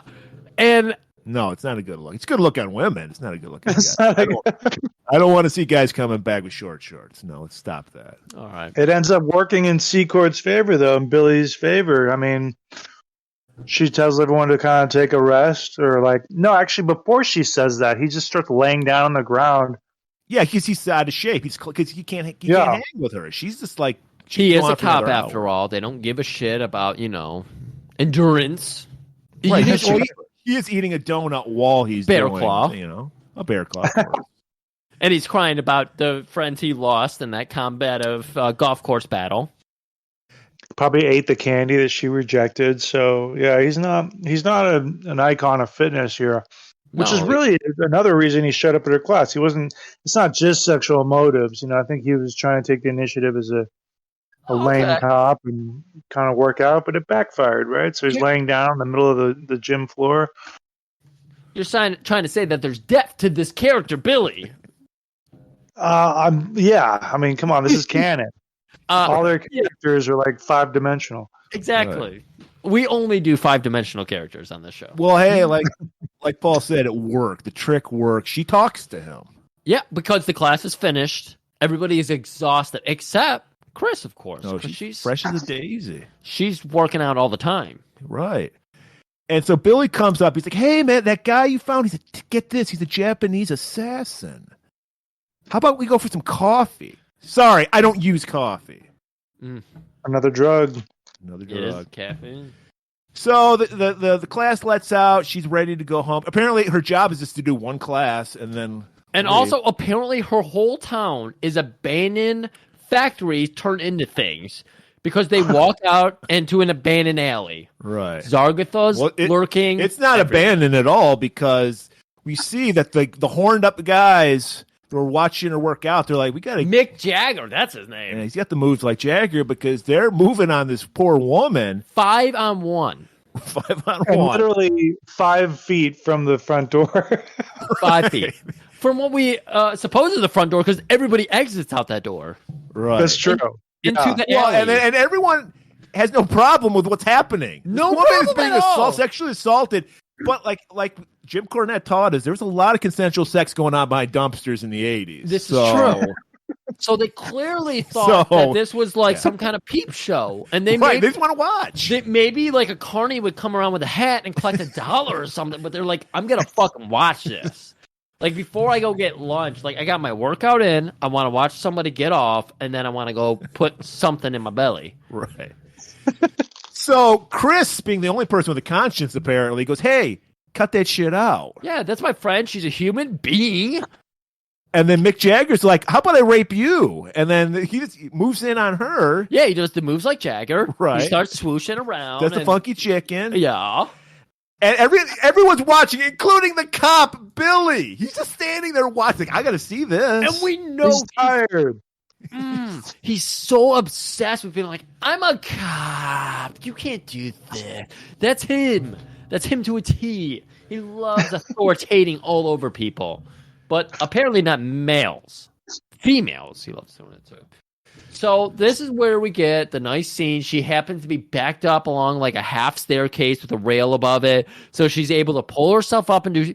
This is kind of Gymkhana shit. Oh, yeah. It is a little bit... This is one of the 5 dimensions to the Black Ninja. Because I think it kind of takes... I mean, I read it as it took over her body at this point. Otherwise, I don't remember her being a martial artist of any kind, but... Black Ninja, one of his 5 dimensions, very deep character. I think he shows a little baby face right here, right? Coming to the aid of a helpless damsel. So takes out all these. I mean, he takes out these meathead guys, right? Right in front of everybody. There's like a whole crowd gathered around watching the peep show. Right. Including Chris. It's like, well. And then, okay, so she's basically, at worst, Chris is defending herself from a possible rape. Yeah. Fucking Billy's like, you're under arrest. Look what you did. You were asking could have been for assault. It. Yeah, he's like, you were asking for it when you were doing those sexy moves inside. Well, he did the thing where he looked around to see like her cheek hanging out, and he's like, "Yeah, wearing something like that in an alley like this, Zargatha's lurk here. Are you kidding me?" So he's like, "You're coming with me, lady." Right. And he actually does pull her into his private car. And convertible. Yep, of course, convertible, of course. He's Billy, after all. Right. Puts her in there, seatbelts her in, kisses her on the cheek, says, stay safe. And he's, like, driving her aimlessly, as far as we know. Right. As far as she knows. She's like, where are you taking me? He's like, I'm going to take you to my old neighborhood so you can beat up a guy for me. Ha, ha, ha. He wanted her to meet his mom, clearly. Okay. He's old-fashioned like that. Like Berserkak. Ballsack. He's like, I just want you to meet my mom before I fuck you tonight. Oh. And then he's just like, come on, baby, come on. And she's like, no, I don't date cops. And then he just fucking blisters her with, well, if you don't fucking date cops, I want nothing to fucking do with you. It's reverse psychology. And Offers that turns her on. right there. It works. She likes it. It totally works. That's part of the yellow M&M factor. Yep. Right. Well, she did open the glove box and it was full of yellow M&Ms. Right. They poured out. She's like, come in the house. I don't have any coffee. But I do have some V8. She looks right at the camera and goes, V8. They're in the middle of nowhere right now. They're in the middle of like her place and his mom's place of all places. And he does his whole, okay, I'm sorry, everybody. I'm bringing it back. What was that movie called with Stingray in it? Do you remember? Undefeatable? Undefeatable. Yes, We hated Undefeatable. It's awesome. Of course, Paul knows that movie. So he does his best. Rock Park? He does his best Stingray impression. No! I am such a good guy. You gotta date me. You gotta take my pee out and you gotta put it in your mouth. And she's just like, okay, you know what? I'm really sorry. Okay. Why don't we go back to my place? I don't have coffee. But you know what I do have? V8. So he takes her. They're back at Spencer's Gifts. All right, guys. We're all men of the world. We've all used juices in our sex lives before, but is V8 the appropriate juice? Let's build this up a little bit. Okay. No, we're going right into it. So she brings him in. I'm building it up. She brings him in. She goes and takes a shower. You know what that means. Anytime a woman takes a shower and brings you in the house, you know what that means. So she comes out, and he's just there looking at all of her trinkets, looking at the weird things spinning on top of her fridge. Going through her CDs like a fucking maniac. Going through her CDs. It's nothing but the fucking Midnight Express theme. And he's a cop. That's protocol. Come on. You got to know what you're getting into.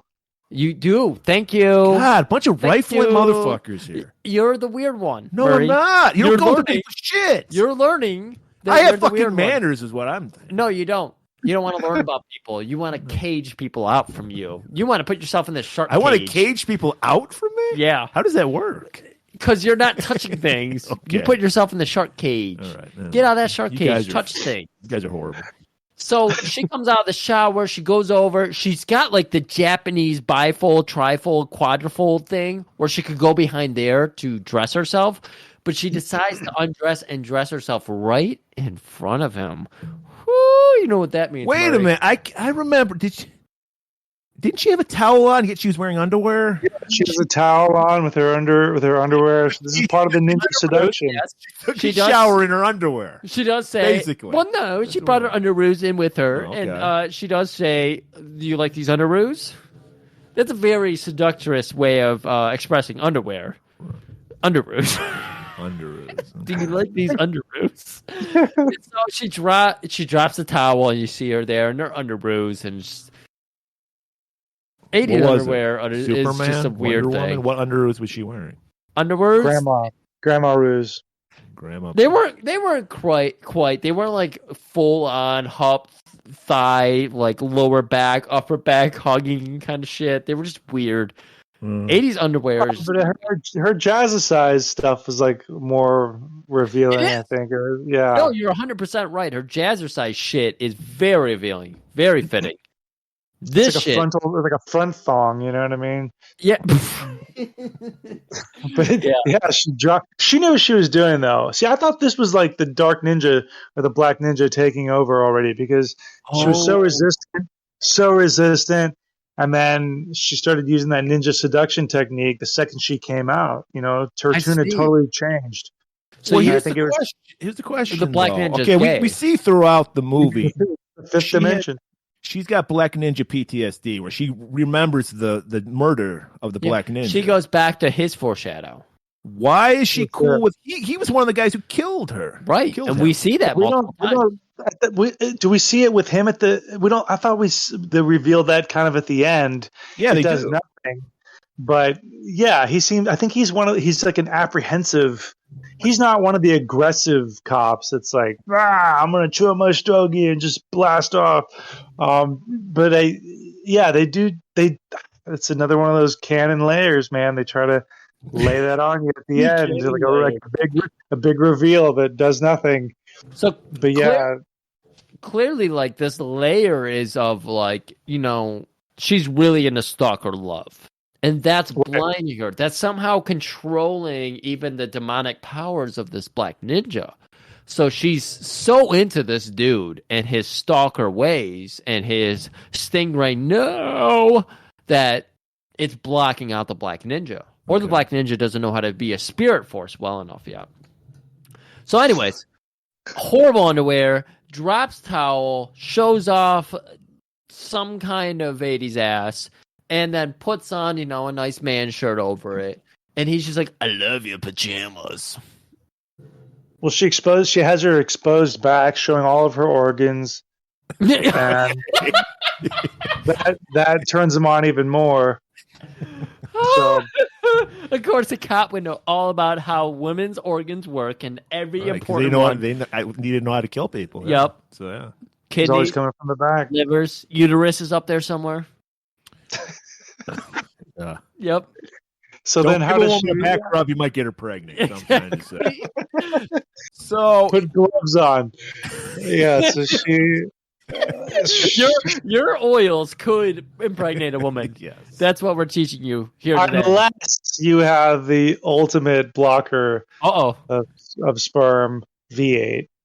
Oh, V8. Okay. Is that it? V8 is a spermicide. I did not know that. It's a jizz blocker. Well, the acidity. Why was she pouring it on her front? She should have been pouring it on her back. Well, that was the ninja doing all the seduction at this point. I still think this is the ninja. The ninja wasn't too sure of this. That makes perfect sense because the ninja's like, well, my sexual organs are on the front of my body. Yeah. Right, and we don't have V8 in Japan, so this is fun. Yeah. Dude, oh my God. Okay. So she's got him on the couch. She straddles him, pulls out the old V8. This was Sam Furstenberg's idea. Even he's like, I don't know what I was thinking, but it sounded good at the time. Oh. And didn't he say that they provided them with a ton of V8 and everyone was like drinking it up on set? I'm pretty sure I saw that somewhere that this V8 was all for it. I think Coca-Cola, I think they were swooping in trying to get Coca-Cola to give them some money. So that's why they introduced it. But then when they realized that they weren't going to get any, kind of like the Lucky Charms thing in Leprechaun. And so I think, when Coca-Cola was probably like, no, you only get one can and you have to pay for it yourself. Out of that machine, fuck you. Then I think that's where she's saying, I'm not on soda. I don't use soda, whatever she said. I don't use soft drinks. Yeah, soft drinks. But with the V8 was all for it, apparently, and sent them like 8 cases of V8, which is why I'm kind of surprised they don't go back to it and use it more. I think this is the last of the product like you see. Yeah.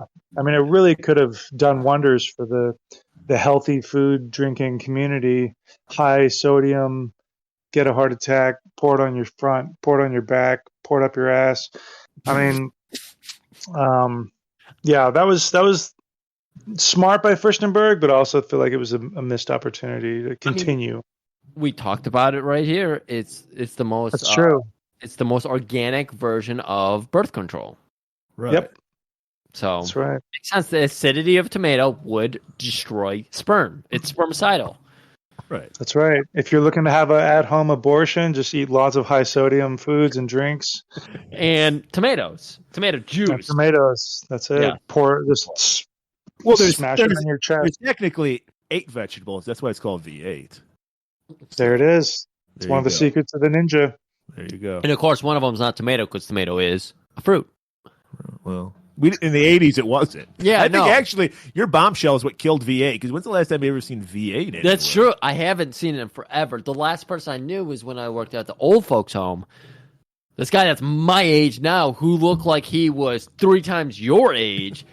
That guy who was like, I drink V8 to stay young. And I was like, oh, brother, I'm going to look like I'm 90 when I'm 30.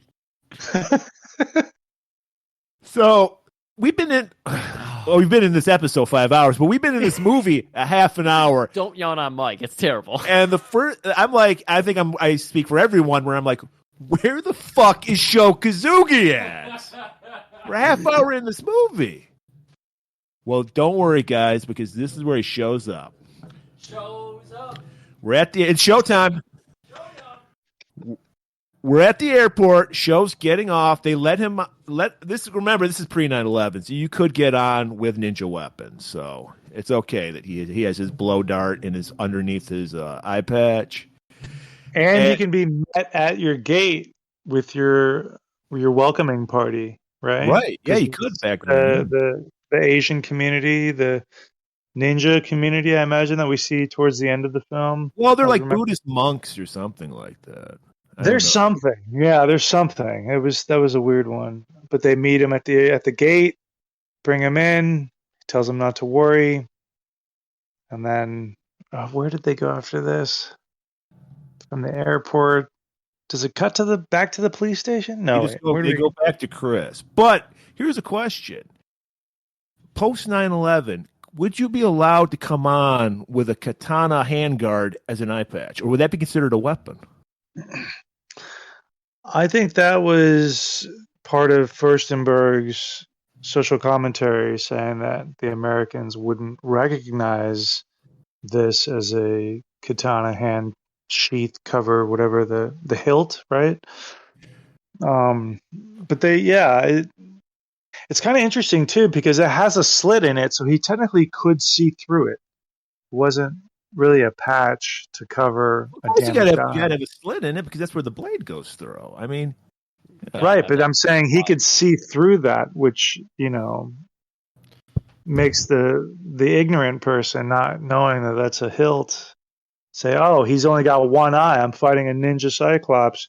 But that's not the case. He's able to see through that little slit using ninja vision. But no, I actually will test that next time I go to the airport. I'll wear one and see if I get confiscated. You're getting like a cavity search now. Just we have a field. We have a field reporter retainer. That's the word for it. We'll send you all the green M&Ms. We'll even send you like American currency. We were using Russian rubles for a while there, but I use straight crypto. I don't know what the fuck you're talking. Oh, you're on the crypto now. Oh yeah. Oh, okay. So you'll get a couple of crypto. Murray, apparently technology master Murray over here will get you a couple cryptos. Exactly. So yeah, go ahead and do that field reporting for us, and Murray will give you a crypto or two. So we get a little taste of Kazugi, just a little. Go, hey, he's in this movie. Yeah. Then we cut right back to Chris. Oh yeah. She's working in the sewers. I guess the telephone lines go through the sewers in Phoenix. Well, it depends. Yeah. Okay. We're trying to get those lines underground. And good old Billy shows up. And he's like, "Hey, I kind of got to cancel that date." He hit it. He's a hit it and quit it kind of guy. He's just Murray. Let's put this into context. How many days have they known each other now? 2 or 3. I don't know. It's 2. 2. Okay. And he's already like stopping by at her work at a remote location that he should have I guess clue. Technically, all of Phoenix is her work if she works outside. Sure. You can't blame him for that. So this is where we also see one of her coworkers. Yes. Played by Steve Lambert. That was Steve? Right. Of course it was Steve. He also played the manhole cover. Right. That was incredible. He is the original Kirby from Nintendo's Kirby game series. They just had a new game come out. It's on my mind. Okay. So I love this because it shows again how much of a creep Billy is. Yeah. Because he hounded her down. She's working in a remote place. She works all over Phoenix. Murray, you can help us out with this. In 80, how many square mileages did Phoenix cover? Phoenix was at least a couple square miles at that time. A couple. Yeah. That's a lot of territory. I think at that time there's probably 300 people living in Phoenix. 300 people. Well, it was a boom town. And so he stops by to cancel their day, but he's got his partner with him, who we all remember from, and she doesn't remember, but the Black Ninja remembers. Of course, she has another one of those ninja PTSD flashbacks. Back to Black Ninja, right? Back to the Ninja, and we see that his partner was right up in the front. He loved shooting that ninja. Oh yeah, he had the biggest grin on his face. He's a Stan Lee knockoff. Right, he was just horrible. And then they just take off, and then Black Ninja takes over. Yeah. So This Chris is the first time we see Black Ninja take the wheel. Chris just jumps in the telephone van and starts following. Yes. Which apparently is her van, because we do see it at her house / factory / abandoned house often. Yeah, because she doesn't own a car. Yeah. So she follows. Did this guy have a name? I don't even fucking remember this guy. Partner. The cop? Can we call him Stan? Because I call them fucking weird Stan Lee, so let's just call him Stan. Okay. So she follows. I guess she finds his place, but then she goes home. She literally follows Billy and Dark Stan to Dark Stan's house, because apparently Billy's job was to drive Dark Stan to his house. Right. Well, they're partners, so yeah, he's gonna drop him off. Yeah. Is that how copping works? You drop your partner off at home? Good. Yeah. Yeah, it's not like telephone business where you just leave your partner there on the side, you know. Yeah, right. It's very opposite. That's why the opposites attract. So, Chris, she's sensing something's going on. Something's wrong with her. Something's going off. And how does she solve that? She flash dances. She just like, I got to get this tension, this angst out. So she saw where Dark Stan lived, and she went back home, and she's like, you know what? I feel weird. I'm going to dance it off. Right. That's what women do. If we see it in commercials all the time, women loved it as dance stuff. This is true. You know? This is true. 100% true. Right. The factual in my life, at least. Right. And then she calls up Billy, and she's like, Billy, I'm feeling weird. And he's like, you're not pregnant, are you? And it's like, we just fucked yesterday. I don't know. He ate, you know. And he's like, babe, just stop being such a woman and just calm down. All right, I'll be over later on to give you the old hot beef injection. Yeah. I'll go ahead and call you in 5 minutes here, and if you just let the voice machine pick up, I'll do a little bit of that ASMR you like. You know, why can't my victory be your victory? That you like so much. Right. Yeah. So she hangs up. And this is where Steve Lambert does his best acting as the bouncer video game. Yes. Because it starts smoking, and then it starts lasering. And then we get that great scene where we get the sword obviously on a wire just floating out of the closet. I didn't even notice the wire. I didn't either. Canon special effects. They knew what they were doing. Top tier.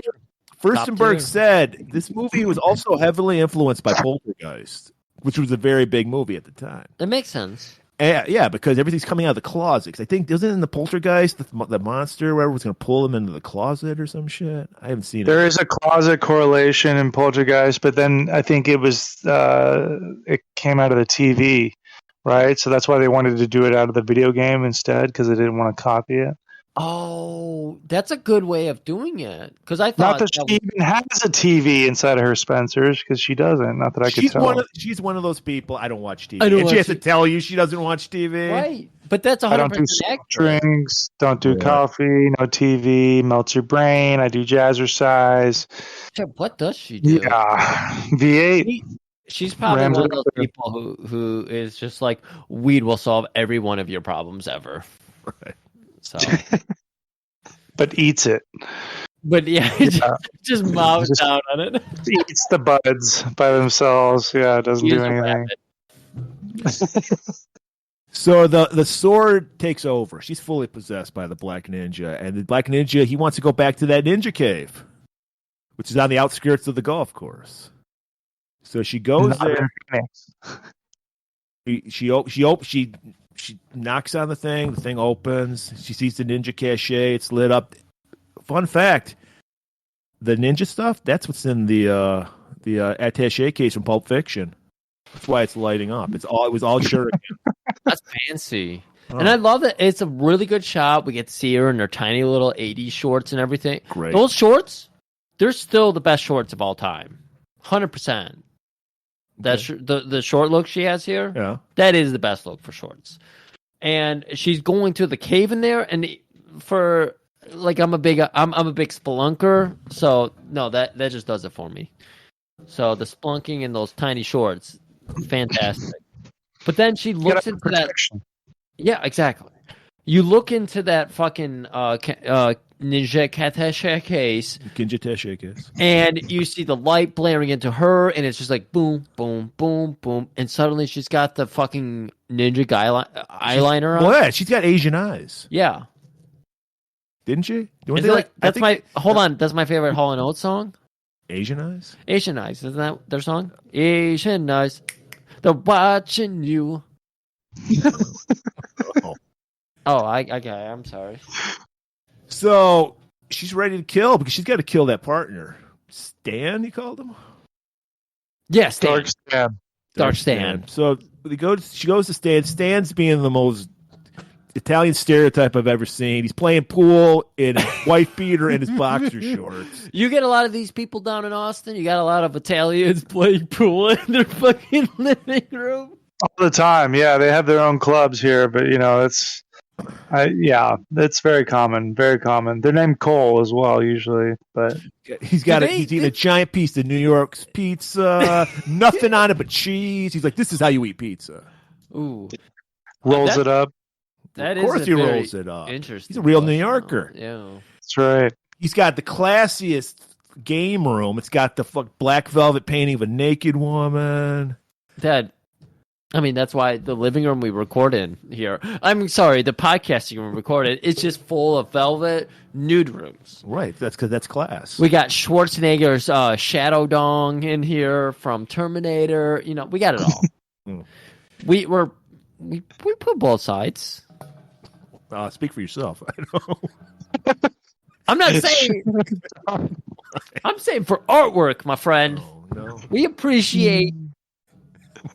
Oh, you don't appreciate them? No, I don't appreciate Shadow Dong. Oh, you don't? Oh, I thought you did. No.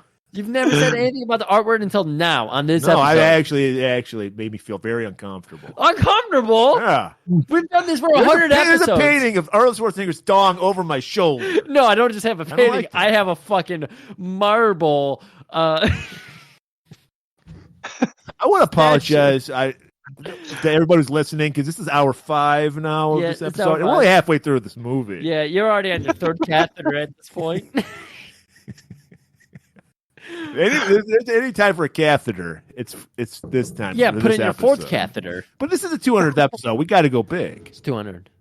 Yeah. Yeah. So, anyways, we're at this pool guy. Okay, so we've gone through. He's got the great painting. He's got the great. We have another ball crush coming up, don't we? Yeah. We have the what? Another ball crush coming up.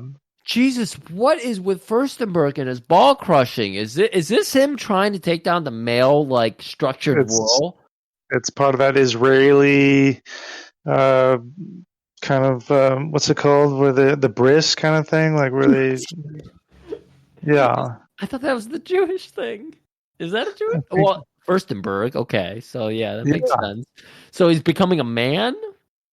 I think so. Well, this is the male ninja. This is another one of the dark black ninja. This is another one of his layers where this is how he demasculates or he, just kills them that way. That's why he was able to take out the caddies earlier on, because it was like ball crush. It's like something intimidating, right? So I think that's why she did it here, because I think this Dark Stan guy was probably the worst of the cops in the flashbacks, at least. Apparently. Yeah, so she takes him out first and serves him up a ball crush, letting him know, you're fucking dead, man. Not me, but Black Ninja. He remembers you. Very interesting because, ninjas, stealth killing, shit like that. She decides to get herself caught just so she can intimidate the fuck out of him. So that is a level of, that's actually what we saw to the Black Ninja. He liked to be seen when he was murdering people. He loved the intimidation game. So that continues here, and I like that about him. Isn't that the exact opposite of what a ninja does, though? They don't like to be seen. Well, when you're in American style, you want to kind of do things bigger. You want to be more bold. He's out of his element. He's not in feudal Japan, so to say. So he's doing things a little differently here. He's going heavier on the eyeliner instead of just kind of more subtle. Well, this fight does end. There's a billiard break, a ball break, and A everything. billiard ball slice and then a break. Yeah, that's right. He Yeah. does break. We're referring to the Black Ninja / Chris as a he, but slices the billiard ball, breaks one, slashes the motherfucker in the face, and even palms throws. I gotta give it up to his wife beater though. She picked him up by his wife beater and didn't even tear. Didn't even tear. This is the American ingenuity back in the 80s is fascinating, everybody. Right. It's 100% Italian. This guy, he only talk with this gesture. And only Murray can see me doing this gesture. Yeah, but we all know what gesture I'm doing. Yeah, we know. Pinky ring. And then she throws him out a window. And that kills him. That's all you need. One slash, out a window, you're dead. And it's the perfect cut to Billy arriving with the other cops onto his former partner's house, where now they're investigating the crime scene and everything. And we see, of course, there's a camera crew and everything. There's all the neighborhood there watching. He was the quiet man. All he did was eat Italian slices and fucking play pool in his velvet decked out living room, den area. Man cave. Man cave. Of course, it was a man cave. Oh. And there we see him again. It's been a while since we've seen him. Sho Kazugi. Right. And then they do the nice move where the van, this was actually believable because the van slowly pulls out and then he disappears. That was a nice touch. Usually it's just, and he just disappeared, but I could actually believe the show could walk away.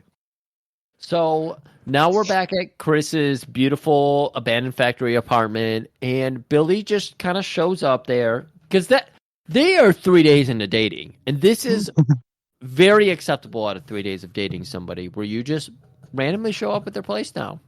Well, if you go through their CDs and shit, yeah, why not? Yeah, why not? You find the Savage Garden, you find the Depeche Mode, you find... You probably already made a key. Oh, yeah. Oh, you think okay. Yeah. Just pocketed the key one day and took it to the... Right. Where'd you guys go to get a key made in those days? Let's go to a hardware store. It's just a hardware store. Oh. That's all. Yeah. The hardware Well, store. nowadays we would think you go to Ace or you go to Home Depot or you go to Lowe's or you go to. Well, there's like there was a things. time, Griff, when there weren't two stores didn't monopolize the entire tool, business. Duopolize. And so, there was many mom and pop shops. I think you could even go to Sears and get your keys made. Oh, yeah, you definitely could go to Sears. Yeah. I'm sure Sears was huge in Phoenix at this time. So she's like freaking out. She's got bruises. And I mean, obviously they're into that kind of sex life and everything. Right, yeah. But V8 BDSM. Yeah, but Billy's like, we both know my backhand's not that strong. I couldn't have given you those bruises. Are you cheating on me, bitch? He grabs her by the throat. He's like, no. And she's like, this is the problem in a relationship. You can't do it for me. So this isn't doing anything for me. So, of course, those bruises aren't from him. So it's like, wait, what is this all about? She decides she's got to go to a doctor. Get her back checked out. And they run her through the whole entire gamut of, they like, we can't find anything wrong with you. Your V8 levels are through the roof, looking great. You probably have hypertension from all that sodium, but... You took my line away from me, man. I know, because she says the only problem you do have is a preoccupation with Japanese culture. She says it like a doctor, but she delivers it like a modern age. We call these weebs. That's why it was in there. We call them weebs. Preoccupation with Japanese culture. Hey, Exactly. Paul, you've been to Japan, right? Yes. It was close. I almost got a similar addiction, but I was able to fend it off. What is the weirdest culture shock thing you experienced while being over? Like weird fish out of water type thing? They have these things called crush-'em bars that I heard about, where it was like bars that... Oh. See, when we first went over there, we would stay in Roppongi, which is like a very party-ish kind of area. So apparently there's these bars there called crush-'em bars where you would pay a woman in high heels to like crush gerbils or mice and like crush things, like step on your nuts and stuff. Yeah, so stayed out of those, but also like I guess whenever you go into a gym or any kind of public bathhouse or something, you have to put tape or like cover up all your tattoos because it's Yakuza affiliated. So right. Anytime you go to like a gym, you have to wear long sleeve stuff so like a lot of the guys would have like tape all over their body. It was really strange. But it was just to cover up their tattoos. And then you also have the sumo toilets, which are just like holes in the ground. Okay, yeah, I know these. Yeah, I've heard about that. A lot of places have that. Like in Europe and shit, there's places that have a hole in the ground, and it's like. Well, I think those are just like in the old castles. I mean, for the most part, I found toilets like in most countries, but like in Japan, you'd have to go into like a handicap toilet, or they'd call them a Western toilet, for it to actually be like a toilet you could sit on. Otherwise, most of the toilets were just the holes in the ground. So I remember Sandman, he was a big fan of being like, yeah, you just got to take like a folding chair and put it on its side. You just sit on that. And I was like, oh, that's fucking disgusting. So, yeah. Is it any more disgusting than just shitting in a hole in them? Like, was he breaking a beer over his head while he was shitting? How big is the hole? Yeah. I mean, it's not big. It's like maybe it's like a little bigger than like a football. Jesus, so you got to be Peyton Manning to fucking right. Is there shit everywhere then? It smells like it, and some of it. Well, it's like because then you're thinking like I don't remember seeing like any flush buttons, but that wasn't. That was like band name, flush buttons. Yeah, the flush buttons. But I mean, that's in the buildings and like a lot of. I mean, the hotels would have regular toilets and whatnot, but I did. The rooms are a lot smaller too, but the guys that were much bigger. Sad to say, like would just take dumps in the bathtub because they couldn't fit on the toilet. So they'd have to just like sit in the bathtub and shit themselves out there. Yeah, it's kind of fucked. Gotta do what you gotta do, I guess. Yeah. But like so much of their stuff was so advanced too, because that was like the first place I ever went where they had their vending machines would dispense like hot coffee in a can, and these machines looked so old, but they had this stuff around forever. And I don't think we don't even have machines that do that, like vending machines that dispense hot coffee like in a can, or I don't know. Or schoolgirl underwear either. We don't have that here in America. Yeah, is that a real thing? Schoolgirl underwear. I'm not sure. I know some of the guys probably wore it. I've heard about that in Japan. I didn't know if it was real or not. So I don't know. How would you describe it? It's a vending machine where you just buy schoolgirls underwear. I don't know. Out of a vending machine. Okay, I'm not sure. Yeah, I wasn't sure. I mean, I don't know. I didn't see any of that. I'm sure it's there. You're getting your balls crushed. You're like, I don't have time for this. Yeah, the vending machines that dispense like little chickens and gerbils and squirrels and stuff like that. So, like this one's already dead. I need my refund. So, yeah, it's kind of fucked, man. Those hostess bars, you got to watch out. I could definitely imagine some kind of kebab situation happening where they have the stilettos on, they pierce a food that then they feed you. Yeah, I'm sure. Yeah. Because we know all about the Japanese culture where they love to serve food off bodies, but that's taken it to a stiletto level. Yeah, all that would culminate, I think, in getting their balls crushed by these stiletto heels. Like that was the whole point. But so I don't know. They probably got their balls fed to them, kebab style. It's fucked. What are we doing a movie today? Are we just? I forget where we're at. We're preoccupied with Japanese culture, much like Chris. So perfect segue. Perfect segue. She fed Billy. That's all There he is said. there is a deleted scene where Chris does step on a gerbil, but This is you true, know yeah. they're going to get an X rating, so they cut it out. But Anyway. you see in the flashback that gerbil was also involved in that shooting at the beginning. So it's Gerbil had a stogie in his mouth. yeah, the black ninja was vengeful. He left no one left. He didn't forget anybody. So fuck All you, right. gerbil. All right, are we ready? Chris is back at the police station. She's trying to find Billy, her boyfriend of now 3.5 days. She's madly in love with him. She's there with a red tank top, never wears a bra, and she's always cold. But it's like the desk operator, he can't figure out what's happening. So she's like, Billy? I don't know. The guy with all the hair on him? No, he's not around. So she's just like, what the fuck? But it just happens that she turns to her 6 o'clock and she's like, boom, boom, Law and Order sound effect happens. And she's like, I recognize these two motherfuckers. Which you recognize as one guy. It was just one? Oh, it was just one. Frank Costanza and his two lady friends. I just that's watched right. a movie with the old Jerry Stiller in it. What? Yeah. What? What? He did have a Jerry Stiller look to him, didn't he?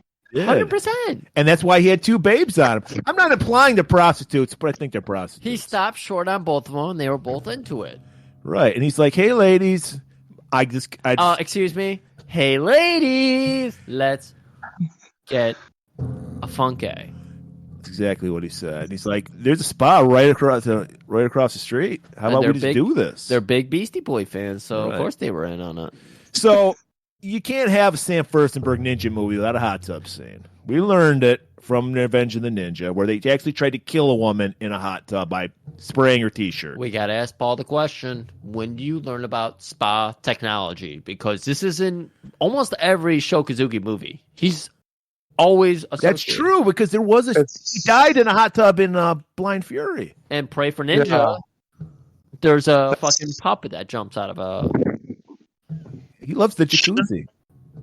It's like second week material, to be honest with you, because that's where you find somebody at their most vulnerable when they're in a jacuzzi relaxing. So It makes sense. Okay. You've never try to you're never cover- most yeah. vulnerable. No. yeah, playing an arcade game, jacuzzi, drinking V8. There's Mind different control is also mind second week. control. That's right. So any kind of vulnerability, you try and jump on that. So that's like they want to kind of ingrain that in your head early on. So I still use it. 100% what we know about Paul at this point is that his brain is a sponge because he learned all these ninja techs in 3 weeks. Right. Mind control, spy technology, fucking shuriken between your fucking toes. And there's skills he's still using to this day. I mean, these are To life this skills. day. Yeah. Yeah. The ass is actually a secondary form of the toes for the shuriken. Wow, I've Clutching. never seen that. Yeah. I want to see that in a movie. Maybe that's in a Ken Kazuya movie. Maybe. Does a ninja's pants have the split? Like you have the camel-toed boots. Are the pants Oh, kind of like the like molded leggings. to the butt cheeks? Kind of thing? Yeah. They have a second bit of material. See, that's how you know real ninja pants, kicking pants, Chuck Norris kicking jeans. They have the extra material sewn in the crotch, so you get the full stretch. Right. They are a bit form-fitted in the ass, but not too much because you don't want to limit your mobility, Right. especially if you're climbing up poles or jumping off of helicopters. You don't want to limit anything, so you want to keep your mobility Makes at a maximum.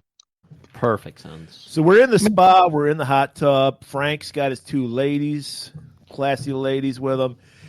And Chris shows up with some towels. Oh, yeah. They just think she's innocent towel girl.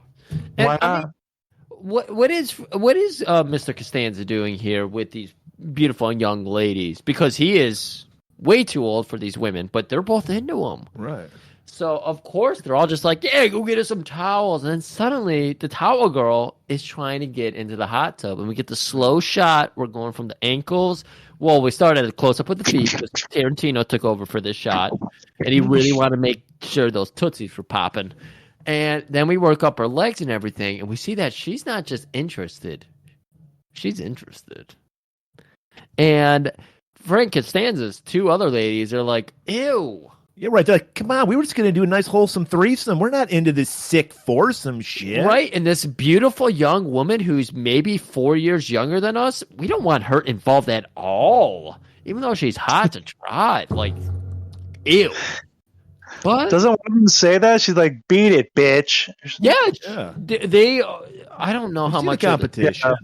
Yeah, I don't know how And much. Frank, he's just like, come here. Oh, give me the light eyes. And she gets in the hot tub, starts macking on our boy Frank. And we get some hand close-ups. Drago's on in this movie, anybody? Actually, Steve Lambert did the hand acting. That was Steve's hand? That was Steve I Lambert's did hand. wonder why the knuckles were so hairy. Right. Yeah. And she's got the ring, the old ninja trick, the ring. We spin it around, and there's like a fucking needle. Thumbtack. And she just goes, pop, hits Frank in the neck. And the other two girls, by the way, one of them was like, let's get out of here. I don't want to watch this. And the other one's like, I'm pretty into it. This is pretty cool. And what does she get for her trouble? She gets slashed across the chest by that ring. Across the back, Murray. We know that's where a woman's organs are. No, that's why. No, it was the front. Okay. I thought one got the back, one got the front, right? Well, he's very thorough. I guess Black Ninja is so confused because he's in a woman's body, so he doesn't know what's going on anymore. He's like back, front, do both. Yeah. He kills her, and then he pulls out a strangle wire and starts choking That's the other right. woman. That's right. Kills them both. Then, like 15 minutes later, shows up. Yep. You see, it's like basically human soup right now. It's just these bodies floating in this hot tub. Yep. And he does the classic move where you touch the blood, you look at it, you rub it between your fingers. That's real blood. If only he had two eyes, he could have expressed so much, but he only has one. So we only get half the But picture. he's got great eyeliner on, though. Great But he eyeliner. had to make sure it wasn't V8. He was Right. like, oh, Tasted right. it. So- Definitely Right. not tomato. Anyways, we're going over Bill. Of course, he's a boyfriend of 4 days now, so he's bringing his sweet lady some groceries. They're practically married at this time. They're married. That's They're what it is. essentially married. Yeah, they're nine common law. years deep as far as he's concerned. And so he's bringing her some groceries and everything. And so just before she went to the hot tub, she went to the police station. This is the same day. This is maybe 2 hours later. And this is the I also want to point out. Oh. Chris is jazzercising her attention out this time. She's curling some dumbbells while he comes in the door. Right. And so it's been, because we can still see it's very much daylight. So it's been maybe 2 to 3 hours. He shows up, sees her. She's not responsive at all. And he's trying to call out to her and everything. It's, you haven't responded to anybody all day. Where have you been? He's already that controlling. 4 days in, that controlling. We know he's a creep from the get-go. Right. So finally he manages to break her workout. You've been gone since noon. 3 o'clock. So this is not normal. But Chris insists. She's like, I know we went to that doctor. I know she told me nothing was wrong except my sodium intake and my weeb addiction. There's nothing. There's got to be something wrong. So Billy, of course, is like, hey, I watched this movie one time. Big Trouble in Little Chinatown. So now I have a guy. No, he actually says, apparently, I didn't know this, but every police station has an Asiatic division. Oh, is that what He says, I know a guy in the Asiatic division who knows a guy. Oh my God, that's even better. Of the police department in Phoenix.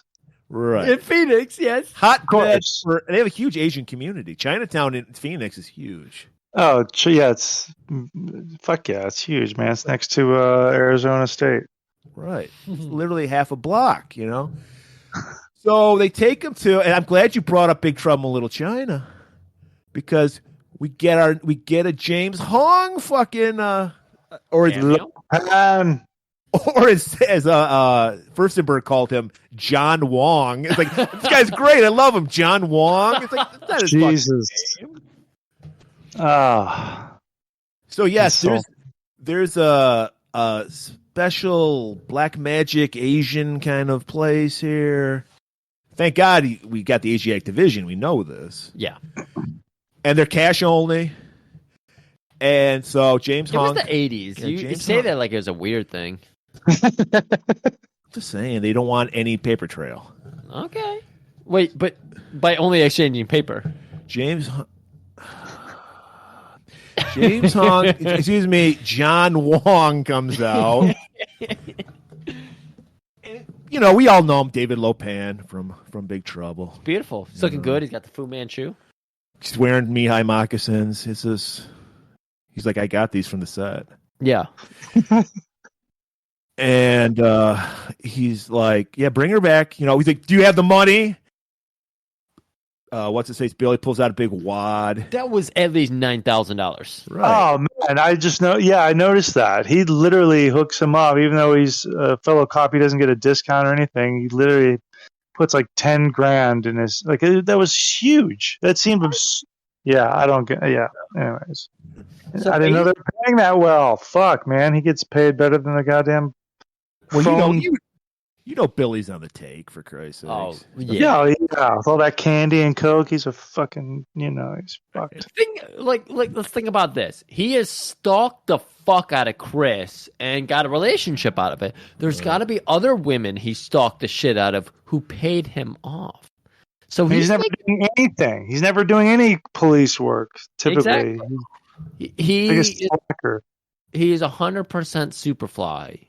He realizes he needs to diversify his income, and he's done it to a T. I don't know. I was hoping, though, since this is an Asian place, that they would have waxed his back, too, but no. Don't get that. There's no waxing here. No. It's not a Brazilian house, Murray. No. You got to go across the police department, across the hall, or across the street where the Costanza or the Jerry Stiller got killed in the selling place. Yeah. And we know this is the real Asian place because the toilets, there's holes in the floor. Yeah, there's just a couple holes in the ground. Yeah. And you don't want to know what Billy's like, you got a bathtub I can use? So is this where they chain her up, right? So you get chained up here? Yeah. Yeah, they tie her up. They got like a belt with chains. And like Billy's like, whoa, this is some kinky shit here. Of course, Bill's into it. He's like, he's like, John Wong is like, I'm practically a doctor. Come on, I'm practically a doctor. And so he loads up his weed pipe, lets her take a toke off of that, and says, let's get this shit started. Right. And this is where, because we know the fucking the Blue Demon, he's keto. He's like, he doesn't do drugs, so he's getting upset by this weed. What? Blue? You mean black? Yeah. Yeah.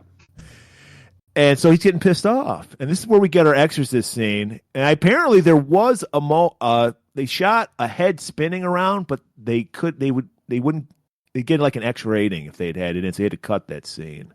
For a head How spinning? does that equate? Yeah, and the X rating. I don't understand that. I don't know, Man. because considering Exorcist had a head spinning and it got an R rating, I don't know. And that came out like 10 years earlier. Oh, So what was the actual rating on this? PG or PG? It was R. It was R. Okay. Yeah. PG-13 wasn't around by then. Was it just for So, Billy's back hair? oh yeah, that? PG-13. Yeah. No. Was it rated R for Billy's back hair? Yes. Yeah. Come on, think about it. Right. And it would traumatize a lot of children. Yeah. But you got to also remember, back in the day, nobody fucking gave a shit. Like, my mom took me to R-rated movies. I cared, And so, yeah. Shit, I watched a Disney movie the other day with ass, hell, all that kind of shit in it. Yeah, we could But handle it back then. It was I from- told you, it was from we didn't have 90 nudity in PG movies back then. It was you just dealt with it. It was from 95. Judd Apatow movie, if you will, with Ben Stiller in it. Heavyweights. It was Oh, good. really? Yeah, I watched it for the first time the other day. Was that the Fat Kids Camp kind of Yeah. thing? Or they start a football team or something? It wasn't a football team. You might be thinking of Little Giants, which is also, Yeah, no, that's what I was thinking. Little Giants. that's a relic of my youth. But no, it's like Disney used to treat their like early teens, preteens with some respect, and they had crazy old Ben Stiller in there. It was really good. But yeah, now they Is have- this good Cutter's Way? No. Okay. Nothing is as good as Cutter's Way. That's a callback and you to our know last this. episode. Okay, so the demon's pissed off. It starts speaking in tongues. Her face gets all white. So how do Her they have her eyes chained get up? red. Let's say this. How do they have her chained up? Well, she was tied up spread eagle with rope. And then Right. they had like a belt with chains. They so had there a was chastity chain belt on right. her. And yeah. it was just that her left and right side was chained to like a Right. like a pole or some shit. Right. And so of course this after she gets that toke, that brings out her inner demon. Which is my favorite tramp stamp. Toke me up and see my inner demon. And then, so Lopan, he starts freaking because we can tell he's just a charlatan. Like he's out of his depth right now. Right. He He didn't think this Asiatic division thing would fly, but now he's on the fucking payroll. Right. and he's just like, I was just giving people horoscopes and shit. I don't know what's going on here. Right. And so she rips the ropes that are holding her, so she's free except for around the waist. Right. And then she starts spinning, like flipping around. So I Mia thought that Shami. was one of the better effects of the film, don't you? In terms of canon effects, she's. I mean, You know why it was good? Because Steve Lambert did it. That was Steve Lambert, people. dude, he's spinning around. That's right. Yeah. He does it all. Yeah, no, he's the fucking man of many hats. We need to find more Steve Lambert films. This is a good point. So David Lopan, he's just like, this woman has got Black Ninja in her. I don't know if you've ever heard of that, but it's bad. And he's got all 9 powers of the ninja. All 9. Right. That's And, one more than a V8. Mia Shami, that's our Asian director here, or demon possessor here. Or as you spelled it, Miyashima. Miyashima. What did I say? You said Miyashami. That's close enough. Okay. And so he's just like, look, my hands are tied here. And Bill's like, I know that fucking one. Your hands aren't tied. Get in there, earn your fucking $9,000 that I gave you. But this is where we get lots of spinning. So Chris / Black Ninja, now they're just in like that weird like girdle / harness thing. We already talked about it. He's Yeah, spinning. and they're spinning around everywhere. And you actually hear Chris start begging out. She's like, please forgive me and everything. But then the demon starts giggling. He's a giggler. Yeah, well, of course he is. Any And- kind of evil is. So, yeah, and then he's just like, this is... Lopan's like, this is... What, or what's his name? Miyashami? Miyashima. He's just like, I don't know what to tell you. All I can tell you is one thing, and this is a nice callback to Revenge of the Ninja. There's only one thing that can destroy a ninja. A ninja. And we're like, fuck yeah. Now we're finally going to get Shokazugi. Yeah, back to Foreshadow. And lo and behold, next scene, Shokazugi, he's lurking at the police station. He's at the back where the medical examiners are, and they do all the autopsies. This is the first scene we really get to see of Show in action. Right. Was this not the greatest relief of this movie for you? Yeah. Show's pretty convincing, I think, in most of his scenes, but the longer the better.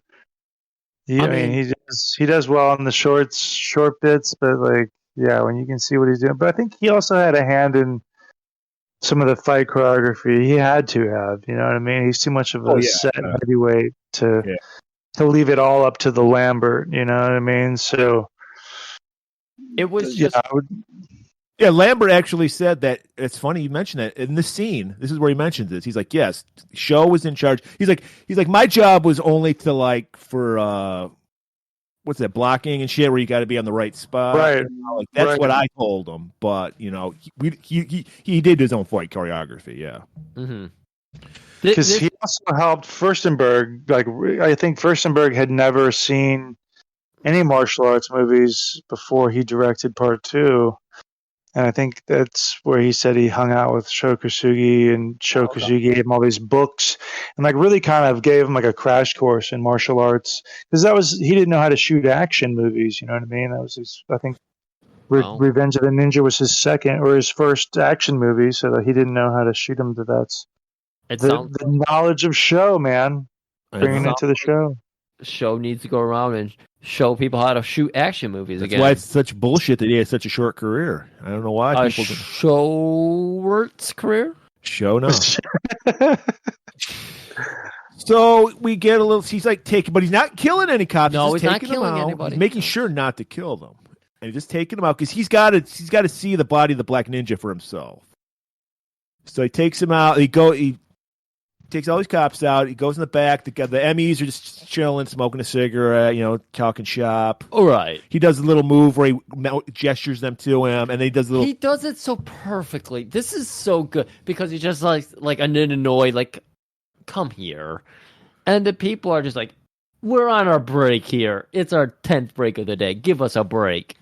And, you're expecting a Kit Kat to be broken out because, that's what you do when you're on a break. So they get up, they walk over, and Show just like double flips them, and they're knocked out forever. No, he doesn't. He just lightly taps their heads together like a Three Stooges. Oh, that's right, he does. Yeah. He bonks them. Oh Yeah. my god! And then he does that. He does an eye roll, and then Lord have mercy, Jimmy Valiant's though. Then he opens up the freezer, sees the bullet riddled body of the Black Ninja, and he had a takes the fucking body. giant scar down his chest too. Well, yeah, they did an autopsy. That's the whole point of the scar. Oh, okay. They open you sewed up. him back. Remember, male organs are on the front of the body, Of course. so you're gonna cut through the chest. We know this. We always say men are from Mars, women are from Venus, but it's just our organs are in front, theirs are in back. Right. That's right. That's right. Grabs the body, throws it in a hearse, takes it to the old Japanese temple on the mountain in Phoenix, Arizona. Of course.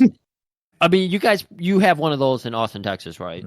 Several, yeah. We're a bit bigger than Phoenix, so we have a couple of those. They border the city. Right. We are, of course, we have multiple of them in the Detroit metro area. That's just what you do. It's very respectful. Yeah, especially if you have extensive degrees of Asiatic arts. Right. Or Asiatic divisions. Where else are you going to dispose of a ninja body but in a Japanese temple? We all know that. Right. The only way. That's day number 2 in ninjutsu class. How to dispose of a ninja body. That's right. Yeah. That's good. You're right. It is day 2. Right. We learned some of it on day 1 as well, but day 2 is when we get our hands real dirty. Yeah, I figured day 1 was kill the ninja. Day 2 is to dispose of the body. See, I'm starting to think that you have some ninja background that you're not leading on to here. Ancient Chinese secret. I like it. So, Chinese ninja. Exactly. So, not to be confused with the Thai ninja or Filipino ninja. yeah, well, we have an American ninja, so why not? I agree. There's also Mexican ninjas. There's all sorts. Detroit ninja.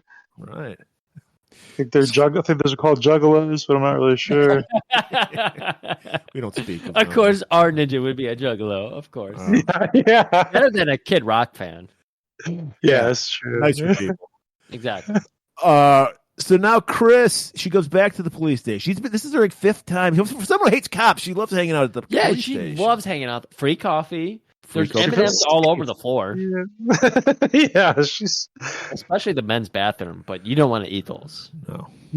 no She's back covered in cubes. looking for Billy. Billy, they're chilling. They're talking. She is loving this yogurt. She's all in on the yogurt because after you've had demonic possession, you need some of that protein. Right. That one It's woman. healthy. Yeah, the one woman who was in the Halloween movies, Jamie Lee Curtis. Yeah. She's like the yogurt spokesman. No, it should be this woman. She's got the little. Now you can tell she's getting more possessed because she has the little white strands in her hair. That is the most fantastic. I love that look. Maybe I'm just really into possessed women. I don't know. Okay. But she's just sitting on Billy's desk eating that yogurt, and this is where 2 more cops that were involved with the Black Ninja's murder show up. We get the black cop with the stogie, played by Steve Lambert. Yep. And we get a Hispanic cop, also played by Steve Lambert. Yep. I don't know how they Was did it a Hispanic cop or was it an Asian cop? I think it was I Hispanic. saw Hispanic. Yeah. We'll just call him Chanchez. Chanchez. Got it. She has another fucking ninja PTSD flashback. She Back to recognizes these foreshadow. guys. Yeah. And they're like, and they drop the exposition that, hey, Frank Costanza's funeral is happening later today. We're off to go do it right now. And she's like, she gets an idea. Right. So she's like, oh, well, I got to go back home. I think I left my stove on. And we get back to her house, and we see that she is, again, trying to fight back the inner demon, but she can't do it. Even her greatest tunes can't fight it back. No, she gets split in half, doesn't it? The sword floats out of the closet and cut. I think that's the first time. That's probably. I can't think of any other movie where you see a stereo system get sliced in half. Oh, that was another really nice canon special effects with the stereo being played by Steve Lambert getting cut in half, and right. Very impressive. That's her go-to move when she's feeling like she's going to get possessed. She's got to dance. Right. So she puts on the boombox, the stereo. Right. And it's the same way that... And then the Black Ninja's like, oh, no, we've been here too many times. Just think about this, is because this is canon for the universe, is whenever you have a spirit or a feeling in you that you need to fight back against, you dance it out. So, like, think about Nightmare on Elm Street 2. Think about breaking. Think about breaking. It's like... Did I pronounce it right, Paul? Is it breaking? That was better. Less G. Less G. So it's like our gay character in Nightmare on Elm Street 2, when he was coming to the terms that he was gay, he tried to dance it out. That's right. I remember that. Yeah, that great she's scene. coming to terms that she's got a demon in her, so she's trying to dance it out. That's the one thing about the 80s. All our problems just we solved by dancing. Footloose, Flashdance. The dancing is replaced by something in every era. Right now it's TikToking. So everybody's trying to TikTok out their demons now. Yeah, isn't that what TikTok? I don't know. I'm 48. Is it TikTok? Is just people creating new dances they want to be popular, right? It's different, like 48-second material. Okay, so it can depend. When else would if we ever needed a time for the Black Ninja to show up and slice people in half, it would be in TikTok videos. Right. So she gets sucked into the poltergeist. She gets sucked into the closet. Her whole apartment was just a set. It was built on like a set that could like tilt. So that's why she's like sliding. It's very cool. Yeah. She does try to run out the door. I wonder if that's like a similar set apparatus to Break-In 2. Yeah. Isn't that what they used in Break-In 2 when he's doing I wouldn't be surprised if they used the exact same set. Yeah, you're right. Which they probably took, I think it was the same kind of on a gimbal or something, like from Nightmare on Elm Street, right? Yeah. Turning the room upside down. So now we got Bill. He's like, I guess I got to go to Frank's funeral. So he shows up at the fural. Not dressed like a slob. Not in Phoenix, Glendale. You're right. Glendale, Arizona. They wanted to make sure you knew that. And he's dressed very well for a funeral. He's like wearing shorts and flip-flops. Yes, of course. And then, this is the first time we see Chris. No, we don't know talking about it. She's dressed like the ninja when she attacked the guy at his home, the pool guy. But she's dressed up in the ninja outfit again. She's on the full-on ninja garb that we saw our Black Ninja originally go to the cave and put on. Right. Well, he notices her van. He notices her work truck, not the company's work truck. Her work van, goes, checks it out, and opens it up because he's maybe she's a freelance telephone fixer. Yeah. So maybe it is hers. And she's on your own ride. That's what she left that coworker of hers in the back. Fuck them. Right. So but you're right. No, Bill finds that telephone van and he looks in there and she has brought so much ninja shit with her that she can't even bring it all with her. Yeah, she ran out of the room. No more pockets in her in her ninja gi, which there's plenty of pockets in those things. I'm not going to tell you how many exactly, but there's lots of secret compartments. It's like it's like cargo pants, but like in a full outfit. Of course. That's what when I was in my junior high school days. That's what I thought of when I was wearing cargo pants. Was I'm a ninja with flaming hot Cheetos in my pockets. So she climbs up a tree. Or I should say Steve Lambert climbs up a tree. Yes, of course. And pulls out. We finally get to see the bow and arrows. Very feminine eye. Like, just that eye gap. Steve Lambert's eye gap is very feminine. It's You know what I fantastic. noticed too is that she climbs the thing so much slower with the ninja tools as opposed to when she had her phone tools. I thought like this is fucking weird. Like why she's it's like a lot Great. more difficult for her to climb this thing as a ninja than when she was Not just a regular telephone operator. Not to mention a minute later when she just like jumps 45 feet into a tree. But Yeah. let's go ahead and ignore that because we got a funeral and we need to be quiet for the funeral. That's right. I need to be respectful. Be Yeah, respectful. be respectful. Moment of For the silence. sleazy cop who was found in a hot tub with 2 prostitutes. There's nothing better on a oral venue medium than to have a moment of silence. Well, we don't have a moment of silence. Oh, The first shit. thing they want to do is a 21-gun salute, and that's the perfect cover for the Black Ninja because she pulls out the bow and arrows, and just as they shoot the first of the 21 shots, arrow right to the neck of what did you call him, Chanchez? Yes, that's right. He's taken out, and then all He's hell done. breaks loose. She just starts firing arrows willy nilly, just hitting people. Hits the black cop with a cigar. Well, he starts firing into the sky, right? They start shooting up all blindly, not really sure where this onslaught's coming from. And then he moves out of the way, and another, like some nerd cop behind him actually gets the arrow first. Just innocent bystander, probably had nothing to do with the opening scene. And then he starts shooting into the sky again, and then he gets the arrow into the chest, eats the stogie, comes out his ass. He's fucking done. And then they're still shooting away. I think is this when she flips out of the tree Yeah, flips and out of the starts tree. on the run, and all the cop cars start chasing after her, where she swings back. Where is she swings back up into a tree, right? And they shoot Yeah. the branch, and then she lands on the roof. Right. And takes out some more cops. Then she runs like into just like the cemetery, and the cops. Well, this is what I love. The cops show up with a car. They open the trunk, and it's not full of guns. It's full of nightsticks. Yeah, so yeah, you're the supply guy, you're like fucking jobber cop. And he That's starts just handing out nightsticks to everybody, and they start demolishing people's tombstones. They start just bashing them.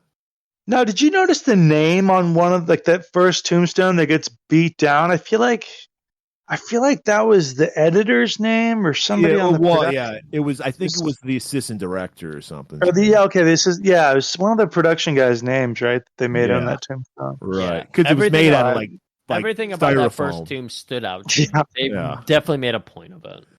Yeah, but fuck the tombstones, fuck the dead, no respect. They just bash them all to shit. Sucks now.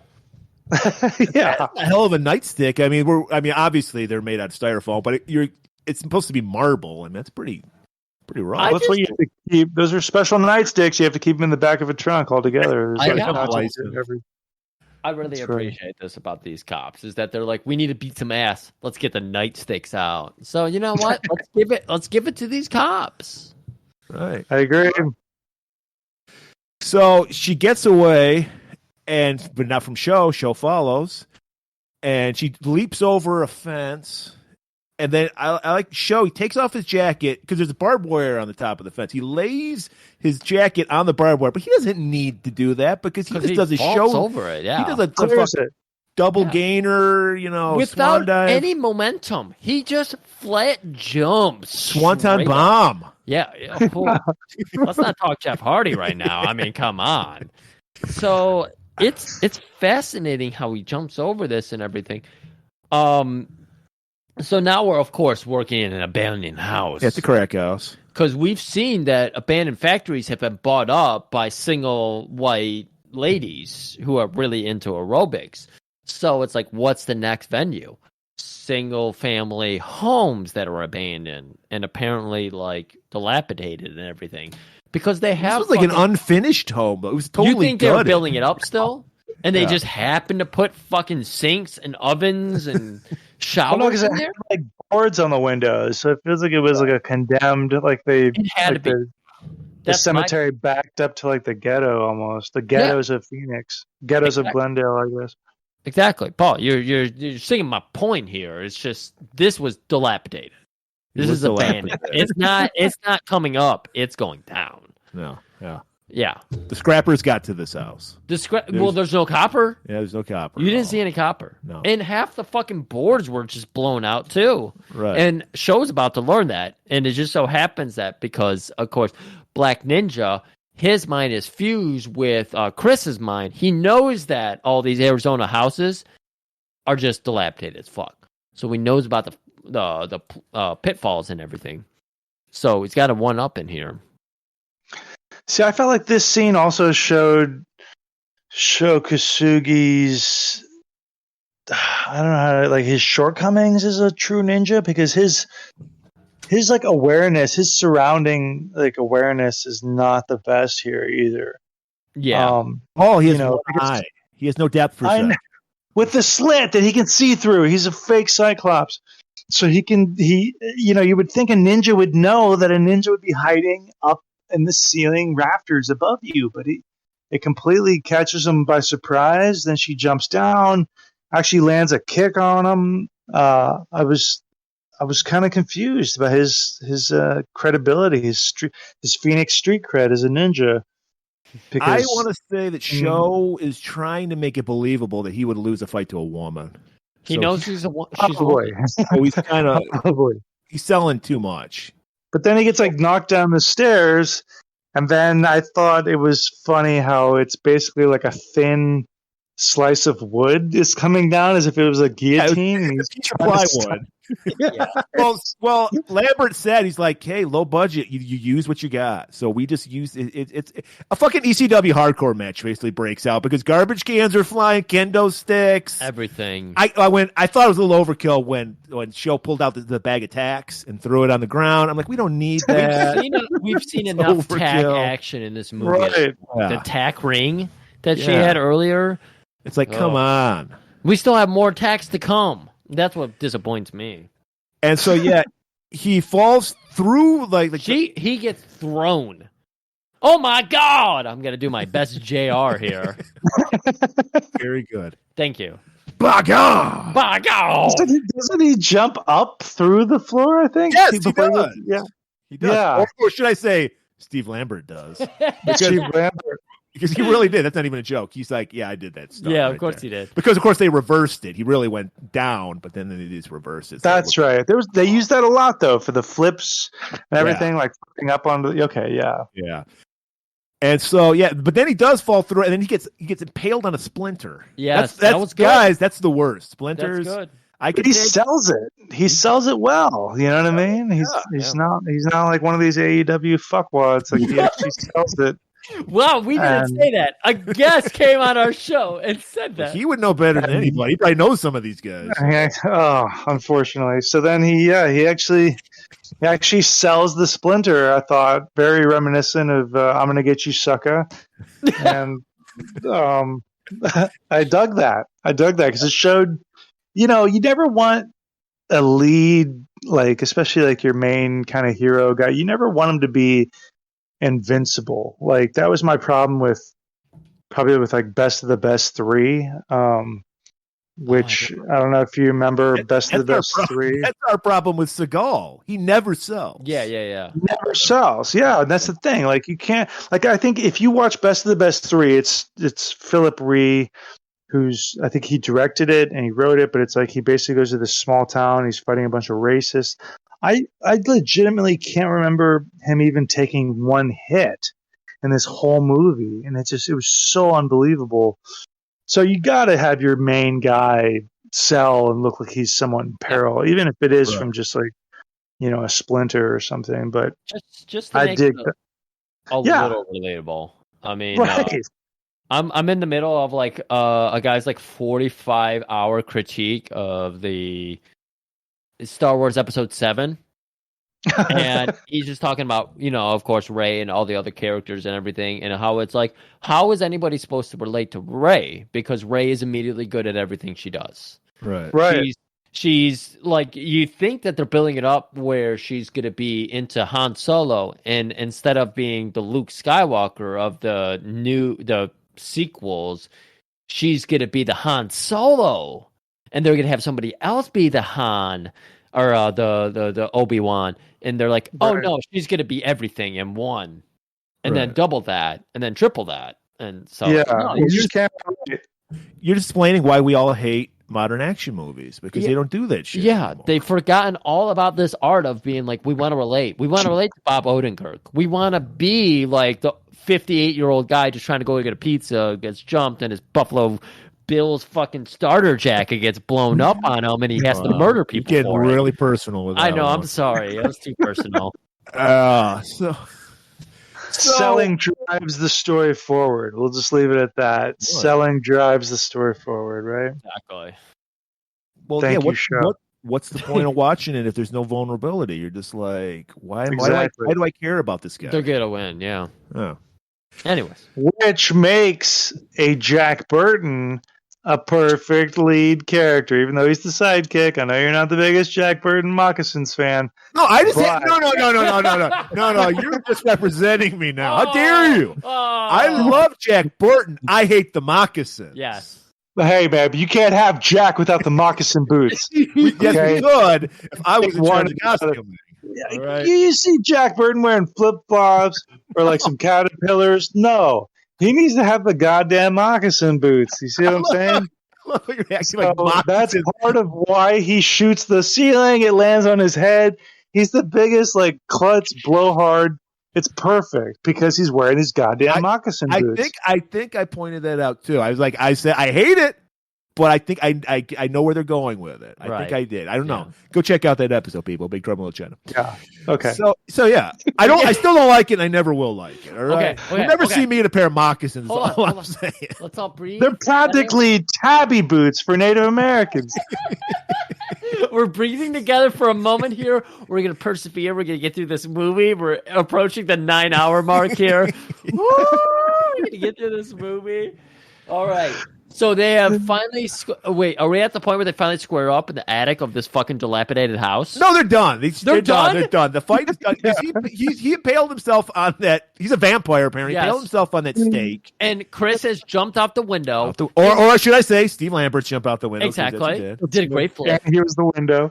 And Steve Lambert actually said, he's like, yeah, I twisted my left ankle. You know what I did? I finished the movie on my right ankle. Ooh. Baller, motherfucker. Fucking baller. That's badass. And so Show is left there as the sirens arrive, because that's why Chris escaped. She heard the sirens. She's like, I need to get the fuck out. Black Ninja even knows, like, oh, those sirens? Let me get the fuck out of here. So now Show is just decided, I'll go ahead and get myself captured. He walks out, hands crossed over the wrists. He's like, hey, my hands are tied.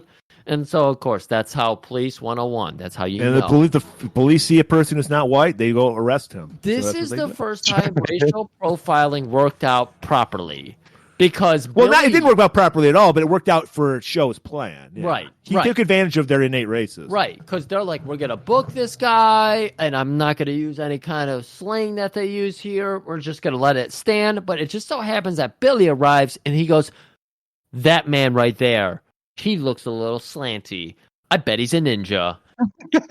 And that was even a little too far. And there was I'm a not nice happy little about that. touch. We see the telephone truck drive by in the background. We did. That was beautiful. It reminds But have you me- ever seen this? Sorry, go ahead.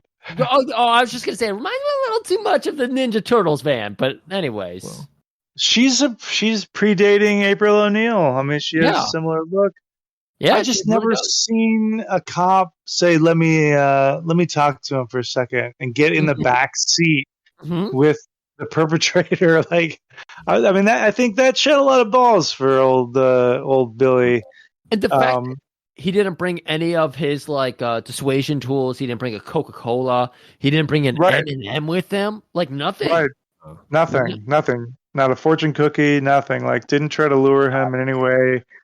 It was a little ballsy for Billy. I think he's starting to be influenced by his girlfriend of 5 days. Yep, 5 And days. So yeah, so he, but I thought that was interesting. And then you get like the little glance at the handcuffs, like, well, how is he going to meet him, right? Because he wants him to meet him at the temple on the edge of town, like the only Asian temple. And now I'm sure Phoenix has grown, and they might have like 2 temples now. But I would be curious to see if that was a legitimate temple in Phoenix, or I can't imagine they built that just for. Now the interior of that temple maybe, but like I can't imagine they built that. Yeah, temple. that wasn't a real temple. That was a painting. It was. Oh, that's too bad. What? Yeah. Cannon does it again. Fooled me. Yeah. Well, that's But their this is where job. we get to the cool. This is where we get to the cool. Yeah, he's like, meet me, grab your woman of 5 days, and Sword. meet me at the temple. Well, Billy, first to break the ice, Billy goes, "Is it true you guys shit in holes?" And Yeah. he's just like, "Yes, we do." It's the quickest. I recommend a chair folded on its side. Inside. The same man taught me that when he was putting a That's beer right. over his forehead. He said, That's "Oh, this all makes sense." And you're speaking to Billy's tone. He really loves that fucking mud show shit. So he's like, "I love this." You're speaking to me.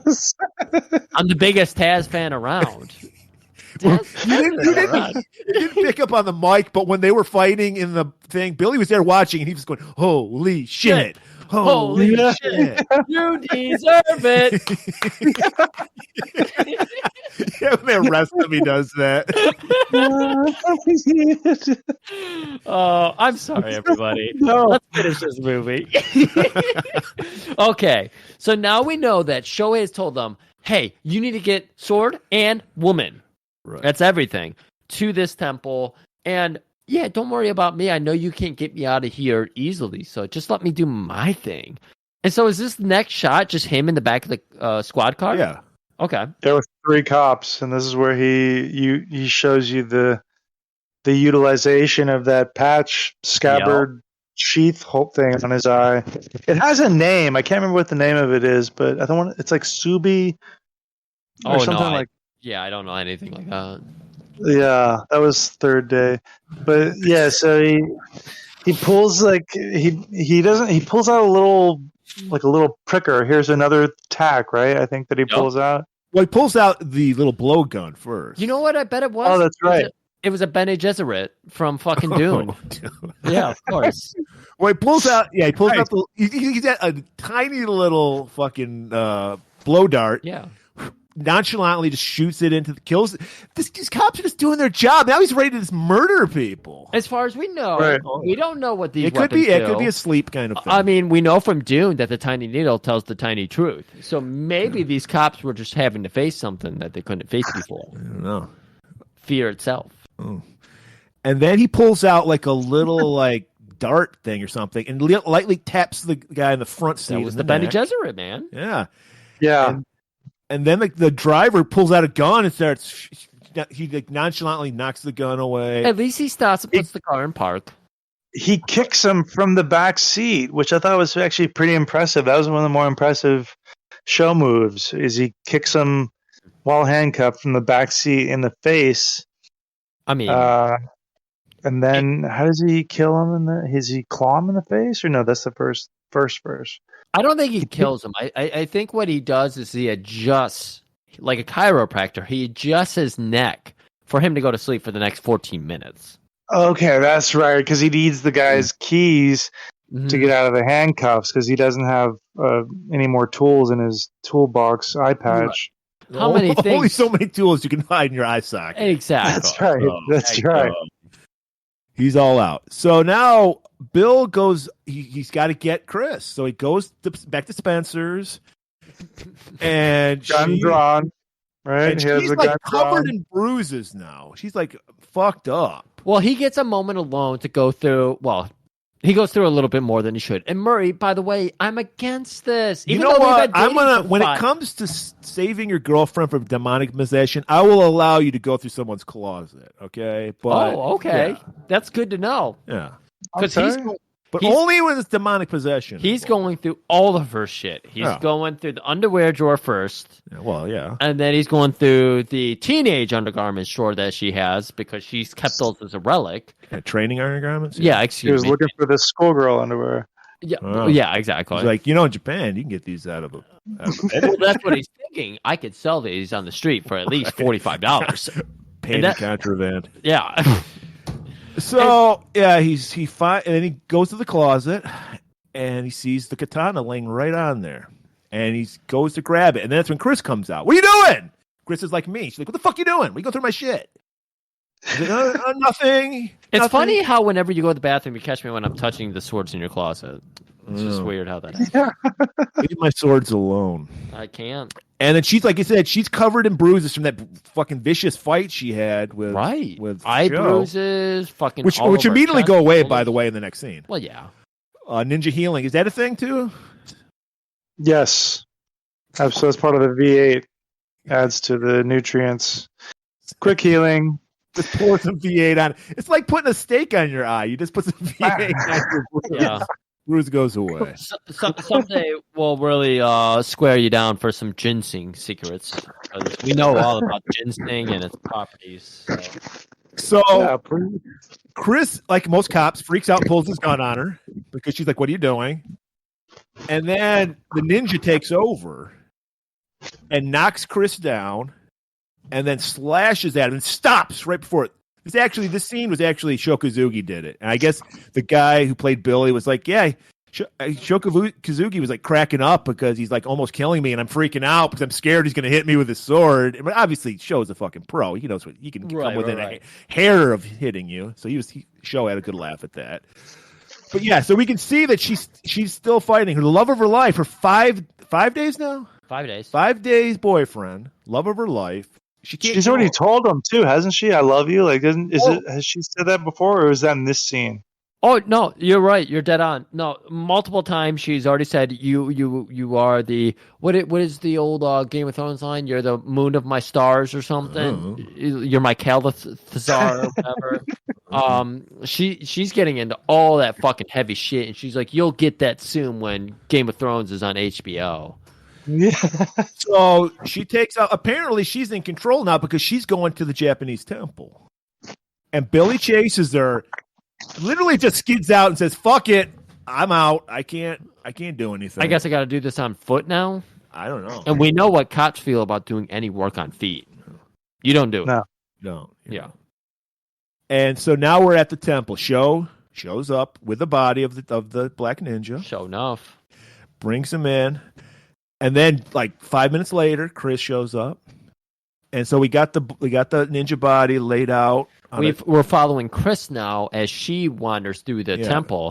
Sho actually does talk with the monks that are there and go, "Look, I need to use your place for a fight. Can you like skedaddle and get out?" It's gonna be cool. cool. Like, hey, we understand. Right. You guys can stand behind pillars or statues or something. Just make yourself scarce. Try not to get possessed. It really works against me. Come on. He's got one request. Don't get possessed. Right. That's it. Paul, that's perfect foreshadowing. That's perfect. I know. It's fucked. So we get the body, and what happens here, Griff? Exhausted. Well, she gets to the body, and that's when Sho reveals himself. Sho shows himself. Okay. And this is where they have like a quick little dialogue because it's like, yeah, he's the ninja who's in you right now. And she's like, I don't have a ninja. You have a ninja. You know you got a ninja in you. Why do you think you're so good at that fucking bodyguard video game you play? Bouncer? Yeah. It's because you got a fucking black ninja in you, girl. And you're Asian, your love for Japanese arts or whatever. Your preoccupation with Japanese culture. Exactly. You're a weeb. You know what? When you just said Black Ninja, I just can't think of how great would a movie starring Steve James called Black Ninja have been. They did have a Black Samurai starring Jim Kelly. It's true, but we're talking about Steve James. Steve James got fucked. He's a few notches above Jim Kelly. I don't know. Okay, we're gonna have to stop right there because I'm a big Jim Kelly guy, and you don't talk about Black Samurai that way, man. Come on, hot potato. Wasn't Jim Kelly a failed quarterback? No, what are you? No, he was a champion tennis player. Whoa! Now we're changes. speaking my language here. Yeah, champion and doubles coach. There was a Jim Kelly football player. Who had nothing on William the Fridge Perry, but Will Smith playing him in this Serena and Venus Williams movie? Oh, I don't give a shit. That. That's okay. He's not good enough. He couldn't beat me. I actually met Jim Kelly. He was a nice guy.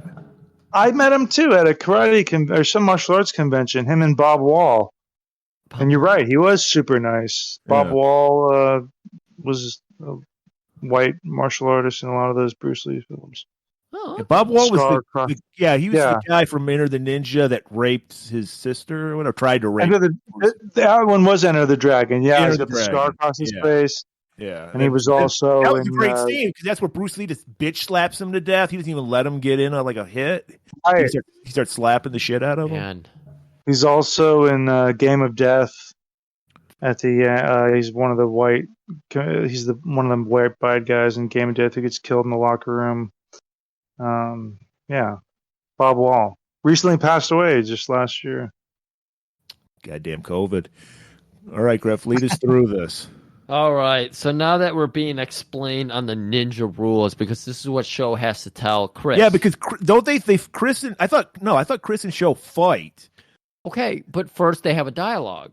I didn't think they had any dialogue. I thought he was talking with Billy about Yeah, this. I know. No, there is a dialogue, right? Because she asks if it'll kill her. Because he's like, "You must trust me," Right. or something, or like something like that. Go ahead.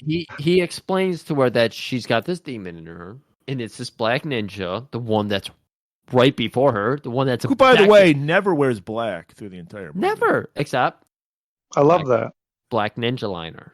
That's True. the only thing. I don't imagine. Was it the ninja from American Ninja called the Black Ninja too? The villain, Black Star Ninja. We're never getting through this episode. No, we're not. This is purgatory for us now. I don't Sure. remember. What was American Ninja? Yeah, wasn't the called the Black Ninja too? He had the little. I think it was called the Black Star Ninja. Okay. I don't remember. Murray, we did that probably 2 years ago. Probably 3 years ago. We're on 40 years of this show, Yeah. so you. I know it's episode 200. Yeah. Okay. That's why we're going to make it 200 minutes. Can we do this? Can we do this? Yeah, let's get it. We're right at the end. We're so close. All right. See, Paul, usually this is my position where I'm doing what he's doing because he is rambling on about shit. I'm like, can we get this done? So it's a good turnaround right here. Nice. All right, finish up, Griff. I can't even concentrate anymore. I don't know where that turnaround is. Fair play, by the way. Oh my God. And so Show is explaining the ninja rules because look, unlike the Star Wars universe, which has no rules anymore thanks to Disney, the fucking canon ninja universe has very strict rules, and Show is explaining those. You have this ninja in you. We need to extrapolate it out of you. It's very much like Ghostbusters, but there is a chance I have to fucking murder your body, which harnesses your brain, and you will die. And she's like, that's pretty spooky, but go ahead. And so she's laying there all calm, but then Black Ninja takes over, and now we get a big old fight. And not a really big old fight, but a pretty quick fight. Well, it goes all over the place. First, they're fighting in the temple. Yes. And then they take it outside. Well, no, what happens is... No, go ahead. The monks come to watch, and then the black ninja pulls out like a fireball in his hand, throws it at the monks, and it possesses them. Because the fight ends pretty quickly between Ninja Chris and Show. Yeah. Show is way better than her. He leg sweeps her, it knocks her down, and then you see like a ghosty essence leave her body and go into the red cloth corpse of the Black Ninja. So the Black Ninja resurrects. Murray's looking at me like he's never seen this movie. No, I'm just asking because it makes absolutely no fucking sense. So, like, why did the ghost leave her body? Why? No, why did the ghost leave his body? If essentially he's immortal. What did he? Does the ninja come back? As long as he just leaves his body and then comes back to it, he can come back to life. Paul, anything? Yes. I don't know. That was day 4 training. Day 4. Resurrection. Okay. Jesus was an That's ninja. right. If you were in peril and you get killed, don't worry. You can always come back to your body as it's just a vessel. Yeah. We learned that from Easter. Yeah, don't worry. If you guys didn't download this the first time Jesus around, was the first ninja, is all I'm saying. Yeah, we're just re-releasing this episode on Easter because fuck you guys. Listen to this episode. The new Easter. This episode's going to be as long as the Ten Commandments anyway. So, Exactly. Yeah. We might be done by Easter. We might. Yeah, we are 2 days away from Easter at this point in recording.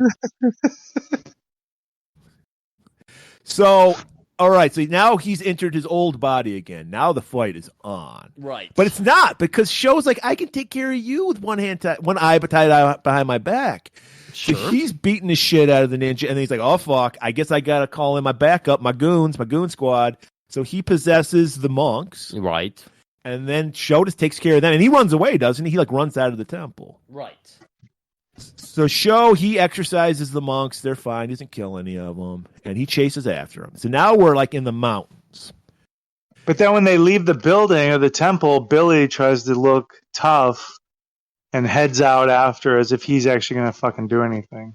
He does come in and rescue, quote unquote, rescue Chris first. He lifts her up and smooches her and is like, look, you're my woman. It's been 6 days. You can't do this to me. You need to have your beeper on you at all times. You need to respond to every call I send your way. You know our secret message. What is that? 800-865. You know that is our beeper page, and when I beep that to you, you have to respond. So she didn't. So she's got I don't know. Leave this to our imagination. What is Bill about? Who cares? Because all I'm caring about is Sho. And Sho and Black Ninja, they're fighting on top of a mountain. But then finally, Black Ninja gets the edge on Sho and knocks his sword away. Of course he does. But Sho doesn't fucking care. It's I can fight you with my fucking hand. This is everything about Sho. We know he's resourceful. We know he's probably got some kind of secret weapon in his pocket, but he can fight with anything. So he's fighting with his hands. Right. Yeah, there's literally a part where he's hanging off the side of the cliff and punches up. And I thought that's, even though Black Ninja had his sword with him, this is before he loses his sword. I thought, wow, that's some accurate choreography there. Hanging from a cliff and punching up at the guy with the sword. But it works because it's fucking Sho Kosugi. Right. And he doesn't need a sword because he's got a chain up behind his eye patch. So he pulls out this he's like a magician. He starts pulling this chain out of his sleeve. Right. And he starts blocking the sword with that. And then he gets a hold of the sword and flings the Black Ninja sword away.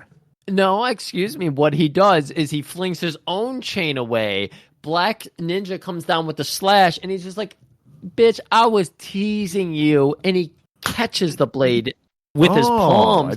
Because in every ninja movie, you have to have somebody catch a blade with their palms somehow. That's that's graduation material. Exactly. Wait, so that's your graduation ceremony. If you can survive that. Wait, is 7th day? Well, it's like the first day of the second week, but that's how they get you to pay for another week. Oh, so, yeah. That's how you get your if you survive. Right. Yeah, but the sword flies in front of Chris, right? Right. He grabs it and throws it, and this is where Billy and Chris are watching. Just like our earlier scene when Chris was leaving the gym after she conducted that class and everyone was watching her get in a fight with 5 guys. Now they're she's the audience. One thing Billy always sticks to is just watching. He's a cop, but he just watches when violence is happening. Well, yeah, he never intervenes. That's the role of a cop, is to watch other people murder each other and then go, okay, now I'm going to arrest you because that was assault. And she grabs. So they're like, Sho and Black Ninja are struggling with each other. So Chris charges at him, stabs him right through the stomach, and we're like, all right, movie's end. She's killed the ninja. It's movie over, is right? end. No, because this is where Black Ninja taps into the 25th power of the ninja, human drill. We've almost quadrupled the powers of the ninja. Yeah. Well, you got to do the five-week course. We're getting into Spider-Man territory now. Right. He starts to corkscrewing, drills into the ground, and then an earthquake breaks out. Mountains are crumbling. Sho falls off like a cliff. He's hanging by his grappling hook. And he just starts to pull himself up. So we're thinking this is the tension at this movie now, is just Sho recovering from the sudden earthquake and everything. And I don't know if anybody else is at the other seat, but I'm not. I wasn't. I did like that he was hanging from the rope, but the ground was 4 feet below him. Yeah, exactly. It was really bad.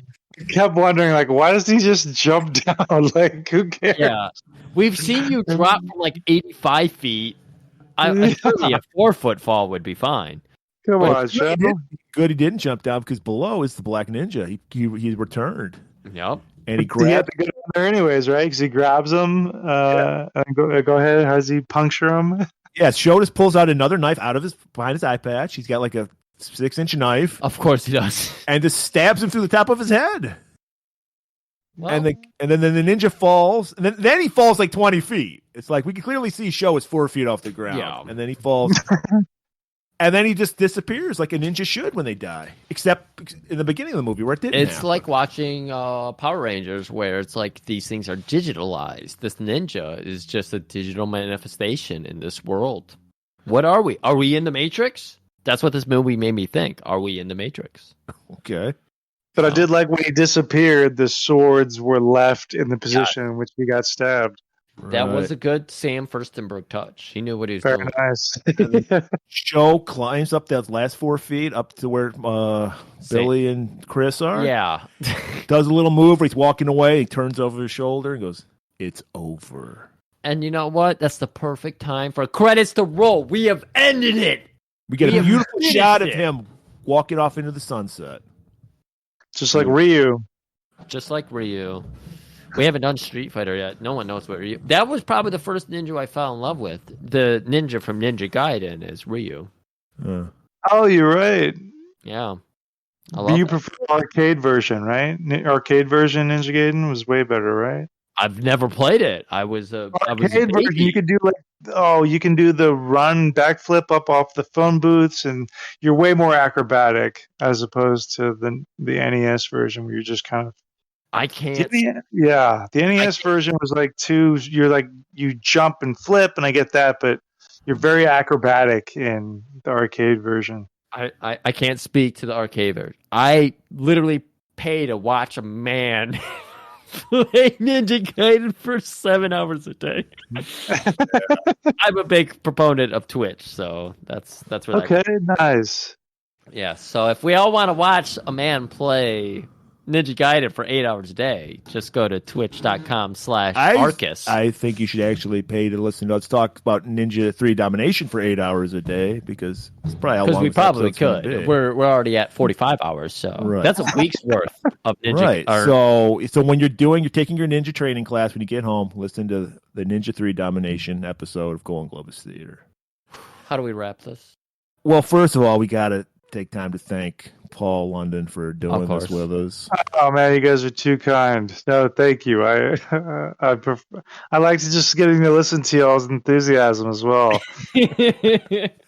I want to say, Paul, I forgive you for being better looking than me.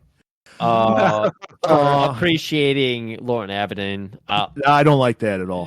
We're not apologizing for that. You will once you see that Baywatch episode. You'll think, okay, he's I think we still already. a dork, but yeah, not as bad. I think we already know what Paul's follow-up episode's going to be. Well, if he wants to come back, I don't know. Yeah, if he wants to come back, yeah. He's just I'd like, love to. shit. No, it'd only take about 3 hours to cover a Baywatch episode. Well, it is only 45 minutes, so it'd be like 2 and 95 minutes. No, it'd be 3 hours. He's right. Yeah, he's right. That's my goal, is to convince you guys of the greatness of Abaddon.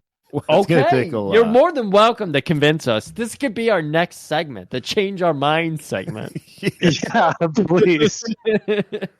But yeah, all kidding aside, you guys don't realize what a fucking great guy Paul London is. Come on. No. I'm not. Wait, you were mainly a baby face, right? Were you a heel? Mostly, yeah. No, Well, mostly. I don't want to kill your heel heat if you were a heel because No. My heel heat only exists when I meet them face to face. But no, this is, yeah, no, I always a baby face, man. Always. yeah, because I was saying at the beginning of the year, I was like, I want to get some more diverse guests on and shit. So I noticed, like, because obviously Paul's a fan of these movies we do, so he follows us. We follow each other, and I was like, Right. you know what? I'm just gonna fucking see if he'll fucking come on the show. I totally expected you to blow me off, dude, which would have been fine, by the way. You don't know the fuck I am from anybody. But no, Paul got back to me and was just like, yeah, I'm totally, knows nothing about us at all. He's like, I'm totally into it. Let's do it. Everything we're about. We just want to talk to fun people who want to talk about fun movies. Right. And that's what Canon's all about. You know what I mean? Thank you, Canon Films, for bringing us so many gems that have allowed you guys to reach 200th episode. And I'm very flattered and grateful for you guys, presenting it to me months ago, but just for and bringing Ninja 3 to my hemisphere, because it honestly wasn't one that I would quickly jump on when I was at the video store, because I would think like, why is there a girl on a ninja video? No. So I'm glad y'all brought this to my attention, and it's definitely become something. I mean, there's really no other film out there like Ninja 3. There isn't. Come on, like there isn't. I mean, anything else would be an imitator at this point, and I think there should be something similar, but like Cynthia Rothrock never did any supernatural films, did she? I mean, not that I know of. I mean, I guess Undefeatable would be the closest, but that's not a supernatural. I mean, she's barely even the hero. There was some supernatural elements to Tiger Claw 2. She's in. Okay. I actually watched that recently. Oh. So. They did Bolo. Also, doesn't that have Avedon? Avedon's in that one too. Oh, Bolo's in it. Oh, Bolo. Oh wait, I'm thinking Avedon's in one of these Tiger Claws. I think it might be 3. It might be. I don't know. I mean, we'll definitely have to bring you on for a Lauren Avedon. Even like we've already done No Retreat, No Surrender 2 and 3, and King of the Kickboxers. Or we need somebody to help us like see Lauren Avedon in another light. Because we see him in a very, very, very dark, right. We're dusky, open. shitty light. Only Robert Ginty is the guy we hate with a passion. Right, exactly. And we don't see Avedon as a Ginty yet. No. So he's not completely like off. Which one's Robert Ginty? Which one is he? He's the exterminator. Okay. Yeah. Are you guys familiar with College Kickboxers? We already did that one, yeah. College Kickboxer. That's another one of my favorites. Great heels. Oh, super. Oh, is that the one with the super racist character? Yeah. Oh man, I miss the days when we could have a super racist heel character. Because it's so easily hateable, but it's hilarious how extreme it is. It was so. Oh man, that movie. I think when we posted that, I even put in parentheses like "kick" or "Karate Kid" with the racism. That is the flow of the movie. All right, you guys. Jesse's Showdown? I'm not letting you go just yet. Jesse's Showdown, Billy Blanks, like a Karate Kid ripoff. No, we haven't. The star of College Kickboxers went from playing like a 30-year-old college guy to like a year or two later. It's Ken McLeod. That's his name. So then he goes after that and he plays a high school senior. And it also stars, speaking of the Stillers, Ben Stiller's wife. What's her name? Mira? No.